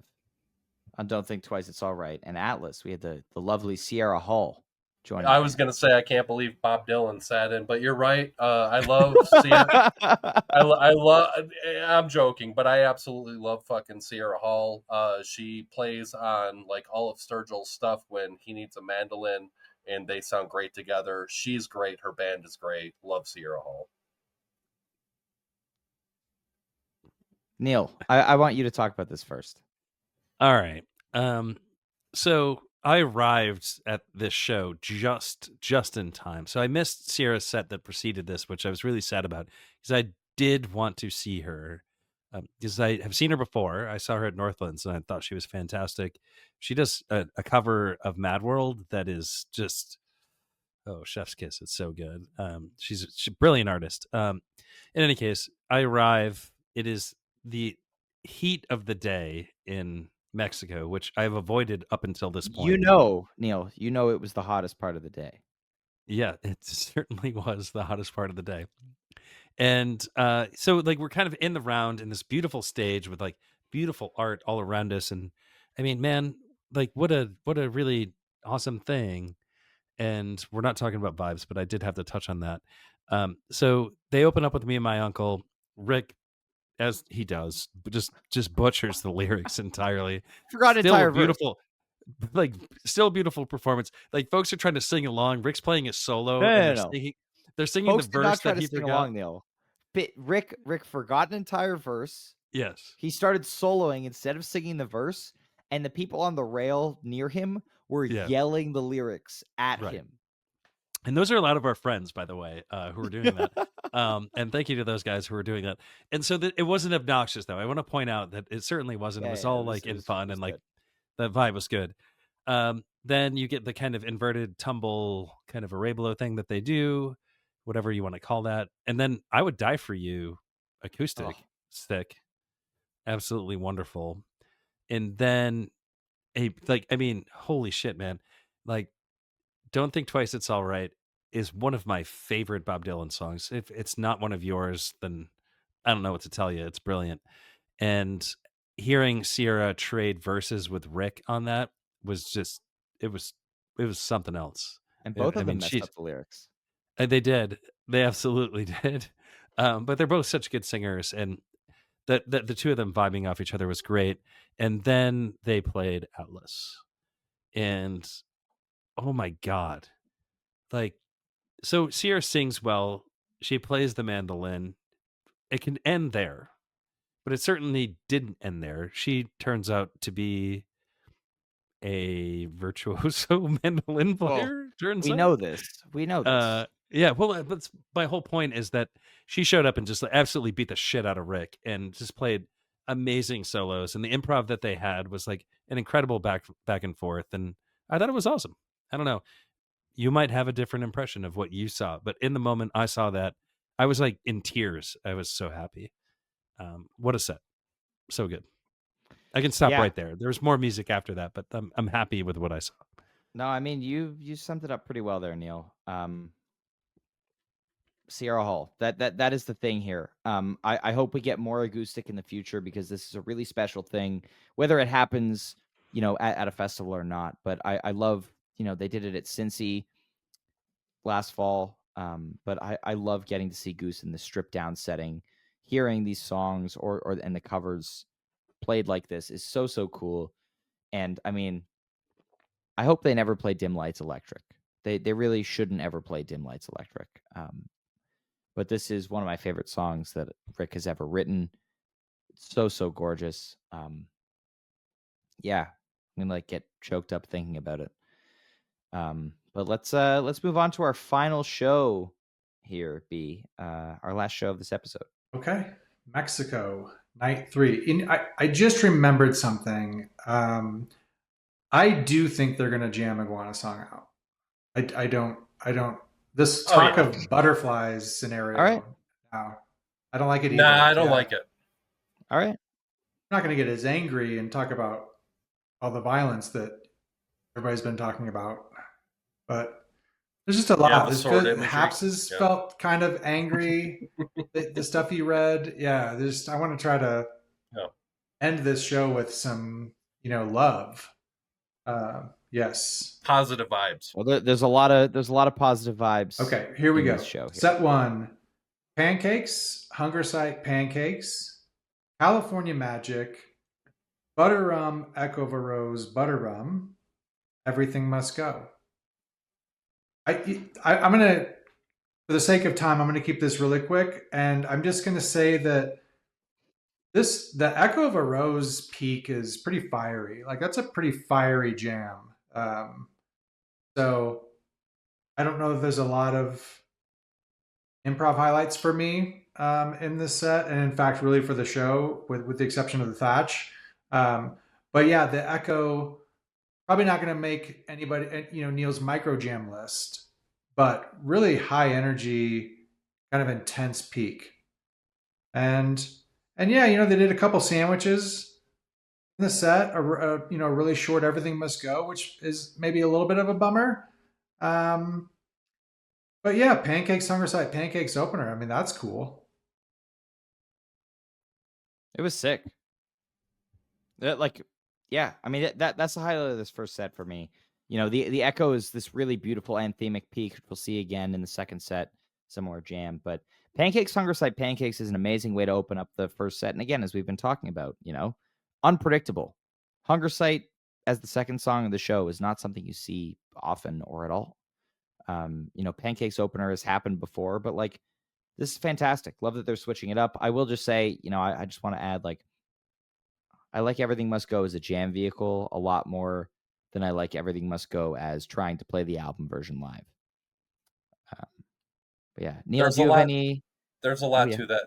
It's very difficult in my mind. Again, we got some access to be able to listen to the album, and to listen to the way that it was produced and the way it was arranged in the studio, and to be able to try and duplicate that live. I'm very happy that they played around, and I think we talked about this. I'm very happy that they played around with it in the studio, but let everything must go, do everything must go things, you know. Yeah, exactly. So we're talking first set here, right? Yep. Sandwiches. A lot of sandwiches in that first set. I think Ryan really hates everything must go and the way that shook out. Yeah, I don't I said that. agree with that I necessarily. Not a fan. I mean, I don't like I think e-drums, Neil. there's no e-drums on the live version of it. This I don't one know there what you- is. I've listened back. That's not my perception of it. Like Hutter is playing actual physical drums. But in any case, yeah. I mean, there's highs and lows here. I think Pancake's Hunger Site is like pretty cool. I actually like the version of California Magic that they played. Bada Bing Bada Rum. If you're not into that, you're a miserable prick. And Heck Over Roast was fire. So I mean, Bada Bing Bada Rum. There you go. Neil's a What do you vibes guy want? now. Yeah. B, set 2. Oh, Let's man. go. Set 2. Final set. Final set. Feel It Now, Animal, Dustin Hoffman, 726, Dripfield, How It Ends, Encore Thatch. So this is, if somebody said, oh man, we're really sorry, but you can only listen to one set from Mexico ever again, then this is the set I choose. Yeah. Because it's just a great it's a great Dustin collection Hoffman. of songs. Light on jams, but that's okay. It's got the Thatch. Got Dustin Hoffman. This is a fucking vibe set. You're a vibes guy now. That's not a bad word to me. You know what I mean? I'm not. It's not. Parentheses, not derogatory. Anyway, complimentary. So yeah, we talked about Animal before. There's another Animal. Nice little jam here. Okay, it's good. Dustin Hoffman. I've already talked about it, so I won't talk about it again. Love this song so much.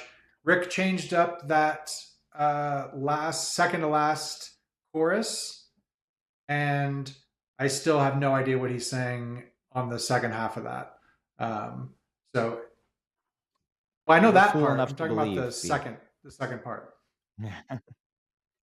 It's all lotion now. And then, what the fuck? Oh, Kev. Talk about I don't want to skip past How It Ends, because that's fair. I mean, this is amazing, and it's kind of funny. 726 Dripfield How It Ends. You're getting 726 and How It Ends right there, but yet I have zero problems with that. From a vibe standpoint, song selection, anything. So anyway, getting a How It Ends again. Not quite sure why they didn't. Maybe you close set 2 with that same Thatch, then encore How It Ends. I don't know. Honestly, I'm really happy with the arc of the set 2 and the way that it resolves with the How It Ends. Yeah. The Thatch felt like a bonus. I think How It Ends it works better in end. that slot. You know what I mean? So it's kind of disingenuous. No, but it was like this is it. No, but it's like this is the ending, and it's like, all right, we're gonna give you one more. Also because there were no encores. Oh, so they kind of trolled you. So then. I think they're like, yeah, this is how it ends. Yeah, so it would be like if the Doors by the played way, like This Is the End and then played like L.A. Woman after. Like it's just kind of weird. Yeah, I understand the vibe. If L.A. Woman was like the coolest jamming at the festival, And then just real quickly, I'll wrap up my thoughts. I love the way that they Thatch is that. Yep. Yes, love it, and I think the Thatch and the Arrow are the two big jams. I'd probably prefer the Thatch slightly, but This is the Thatch is, we talked a lot about earlier this episode when talking about the February tour, like the darkness, the Westville Rockdale style jamming. This is the only time that kind of stuff pops up since February. Yep. And I'm hoping, obviously the only show in between February and Mexico that had songs in it was Jazz Fest. So obviously we're not going to get a jam like this at Jazz Fest. That's like a given. But I'm hoping that Summer Tour sees a return to this kind of experimentation that we saw in February. Hopefully they're going to keep building on these themes. and just kind of taking chances and stuff like this. Because the way that they came out for the encore, and I was expecting based on the way that the show had gone, like it was a vibes show, very upbeat, very anthemic, very Rick led. Like when they went into Thatch, I was like, all right, we're gonna get a ripping version, similar to what I thought in Grand Rapids when they started the Hot Tea encore. And then dropping into the jam on this Thatch, it was very clear that at least from my perspective, it felt as though at the encore break, they had kind of discussed like, we're going to do the thing, like we kind of haven't done that yet this weekend. Like we got one more song. Let's do the weird thing on this Thatch. And it's just absolutely mind-blowing play. I think this is, they've taken a few months away from it. We don't know how they've been playing at the Chateau, if they've been working on this, like kind of honing this jamming style, if they've been getting into it more. Like for all we know, they've been playing the shit out of this kind of jam for the last few months in the rehearsal room. Do you have any sort of insight into frequency? No. Okay. I do not. I know that just clarifying for the people. No, I know that Rick had a couple of gigs, like the Graham Lesh gigs, and Cotter's been playing a ton of gigs. He was in Colorado at one point, and then has other obviously frequent Nico Suave and the Mothership and various other Vermont gigs. So I don't know how often they're all getting together and playing together in the Chateau. But my point is, like, they could be working on this jamming style. But the way that they come out in this Thatch and they just completely blow the doors off, completely unhinged, and Cotter, a machine. Like, once again, absolute MVP of this jam. Rick and Peter chasing each other around in circles like this, building more tension, building more dissonance. And when they rip back into Thatch the first time, there's another detour into the dissonance because of Cotter, because Cotter's like, we're not done yet, and does like the double time thing. And that's just so cool to me that they're like, just because they've pulled back into the song doesn't necessarily mean that there's not going to be more, kind of poking and prodding and finding new ways to jam. And I think it was a really cool way to end the festival on a huge jam like this, rather than, be, as you said, like putting How It Ends in the encore and closing the second set with Thatch. And then such a successful campaign that there's rumors that they might do it again, huh? No, I'll be there. Fingers crossed, baby. Well, so I think this is a good moment to stop and talk about. Like, I think we've like stopped on the music. I think we all agree that it was great. I think the exclamation point they put on the festival was truly wonderful. Actually, it was brilliant the way they did it. But like, are they going to do it there again? Unless there's like some weird monetary barrier that will prevent them from doing it, like they didn't make enough money, I don't see how it's possible they don't go back, because it was the most well-executed festival I've ever seen. And Yeah. I've seen a lot of incredibly well-executed festivals. I mean, it was brilliant. They spared no expense. They hired the right people. They made sure things didn't get fucked up. And when things did get fucked up, they made it right. They gave people a lot of choice as well, right? Yeah. Well, in terms of lodging and yeah. Sorry, I thought you were talking just about the music. And yeah. I just wanted to say that one thing. Yeah. All I would say about just the music part of it. Yeah, I'm curious. We didn't get to see from the streamers. We didn't get to see like War on Drugs or any of the other acts. I would love to see something, maybe somebody like a Hiscold Messenger. I think that would bring some people down there. Would Hiscold the Messenger? Would that get you down to Cabo next year if Hiscold the Messenger? The final piece that I needed. I would personally pay like Hiscold Messengers, whatever it takes to get him down to Mexico. I would pay that to get B down to Mexico. If that got you to Viva El Gonzo next year, B, I would pitch in to get Hiscold the Messenger down there. True story. All right. Anyway, well, that brings us to the close of our recap here. Thank you, everybody, so much for listening. Of course, it's become very popular in recent days, the term mail sack. We're going to open it up here. We've got from 3 lovely social media platforms today. Shout out to all of our amazing friends on Facebook, Blue Sky, and Instagram, who have all submitted a beautiful amount of contributions to the sack. I'll go first here. I've got one that I would like to highlight here from John Booby at JTran10 on Blue Sky. Thoughts on the use/overuse of vocal effects on Rick's voice at Jazz Fest and night 1 of El Gonzo? Experimentation or error? Definitely felt like experimentation. I'm really happy they dialed it back. I felt that it was a little bit disruptive at times, especially I remember lead up at Viva El Gonzo. You know, being at the show was very different. I remember hearing it on Garrett's stream from Jazz Fest and being like, oh, there's a lot of like delay or reverb or whatever on Rick's vocals, but being at the show felt a little different. I'm glad they dialed it back, frankly. You know, Rick has always used, I guess, a more subtle element of delay or reverb on all his vocals, but that just felt like he dialed it up a little bit too much, and so I'm glad that it got turned back Is down. that a Rick little bit for the dialing last that 2 up months. though on his gear, or is that coming from the board? As far as I know, Rick has control of all of his vocal effects via like a board at his foot. It could be Loomis has some sort of control over it as well, but as far as I know, Rick is the dominant force in like turning That on stuff and off the he auto absolutely tune, controls the delay himself. So I think the delay is part of that board and setup that he has. I could be wrong, but I as far as I know, I think that's what it is. Yeah, the strong delay at Jazz Fest was a little bit too much. Yeah. Yep. Who's Typically that kind of delay comes from the front of house, but okay? could be on this board. Who knows? All right, I would who's love got, to. Yeah, I would love to highlight friend of the pod. I will say, because he's been watching and submitting questions forever and ever. EV Dude. It's more of a comment than a question. Fantasy Fantasy Goose Goose. powerhouse, by the way. Yeah, He's man, on a little unbelievable. run. Superhero. That's all. Yep. Unbelievable.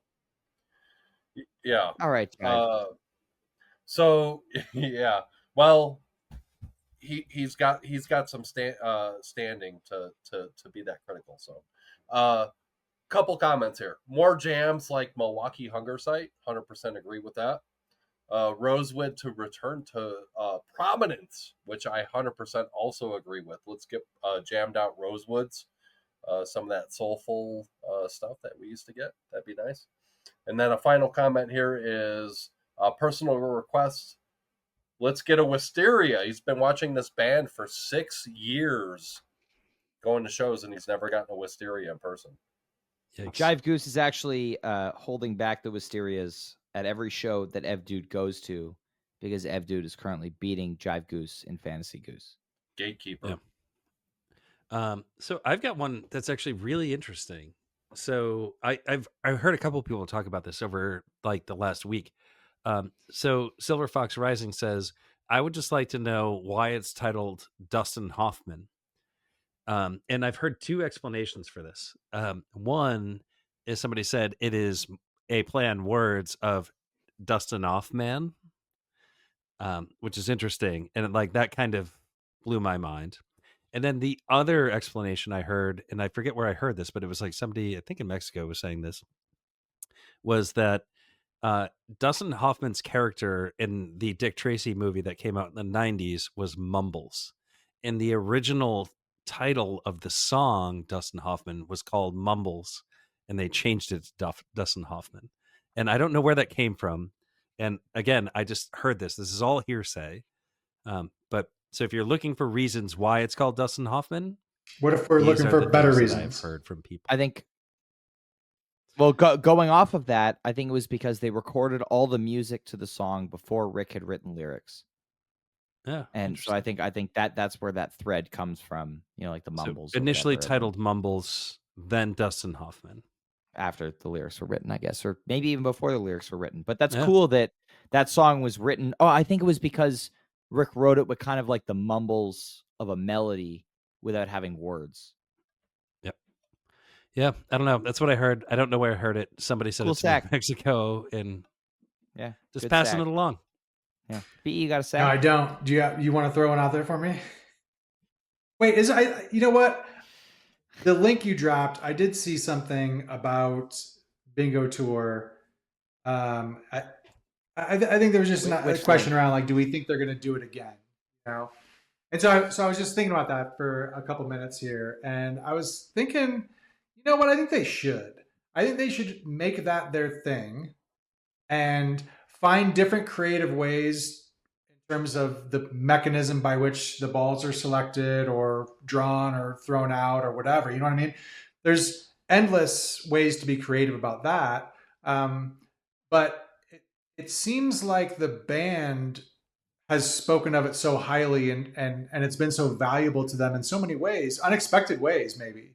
And so I almost kind of feel like at this point, now that they've played with it as many times as they have since the original bingo tour, that they do just kind of embrace it and make it a regular Gooseness thing, or whatever, and or drop it at random times, whatever they want to do. But yeah, I would say keep it in the rotation. Right, or sure, have a different theme with the bonus balls, or kind of do a different rotation of songs. Right, it was like 1975 tunes this past Goosemas, and there's an endless amount of things you can do with that concept. I totally agree. I mean, I think bingo is something that will consistently keep things fresh for them. We saw the effects of bingo on this February winter tour. Like that was Rick and Peter both directly cited going with the balls at Goosemas as what unlocked so much for them on this winter tour. And so, yeah, I think exploring that further in different ways will keep things fresh for them for years and years. So yeah, would love more bingo. Fancy Goose update? Well, gentlemen, yes, Kev. I forgot to mention. Update, Neil. It's really cool to get a golden goose Memphis? when you attend a show. I've done that. That's cool. But also tonight,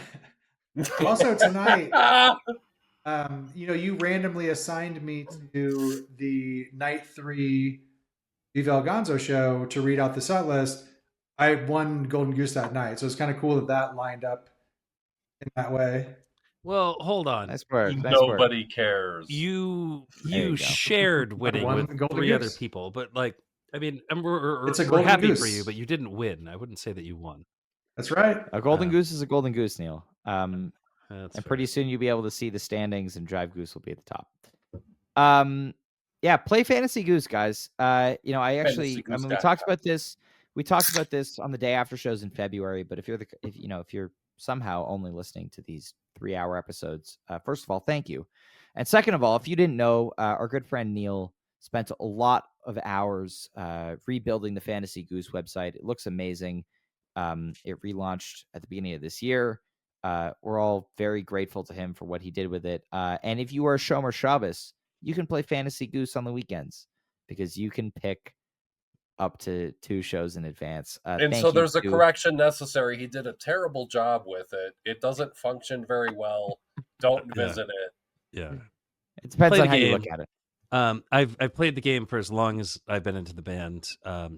Thank you to Russo, and thank you to Greg Knight for starting the game. Brilliant folks. I'm just keeping it going. OG fans, baby. But yeah, do play the game. Play the game. It's fun. I assure you, you will have fun. If nothing else, there is no greater joy than demolishing both Ryan Storm and Jive Goose in the game. I know that because I've done it time and time again. So, 10 pounds. We got a big season ahead. We got a big season ahead. 10 pounds of Neil. Hey, listen. 10 pounds of Neil. I'm like top 3 right now, so I'm feeling really good. Are you posting your picks to somebody? Because you've got all the back end access. I'm just wondering, is there any? Okay, it's all above board. Is there some accountability? Yes, there's some accountability. I'm posting them all to my attorney's chat. My attorney being, of course, 6ROM7.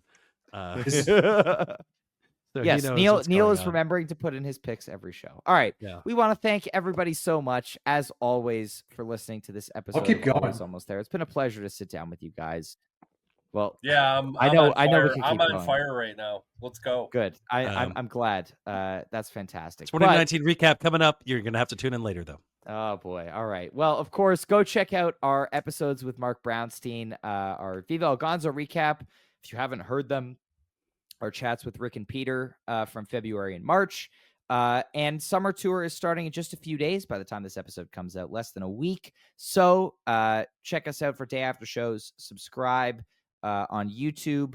If you hit the notification bell, you will never miss a live broadcast, and you can watch as Neil and I, and sometimes being Kev, go live with a variety of guests. Occasional Kev. Occasional Kev. Kev is going to be on this tour. Kev is seeing some shows outside of Denver. A little bit. Well, Kev is going to Vegas and Phoenix. If you're going to Vegas and Phoenix and you get a picture with Kev, you will get a crisp high five from Kev. I will send you 4 slaps if you get a high five with Kev. If there's there a you picture go. of it. If there's a picture of you high fiving Kev in Phoenix or Vegas, Fiddlers doesn't count. Then you get 4 slaps from Neil. I will send you 4 slaps. There we go. All right. I love it. Thank you, everybody, so much. We love you all, and we will see you out there this summer. It's going to be awesome. Goose is playing a lot of shows, and we can't wait to talk. So we love you. Thanks for a 4th, 5th time, whatever. And we will see you guys Peace. on the next episode. Fruity bodies. Adios, amigos.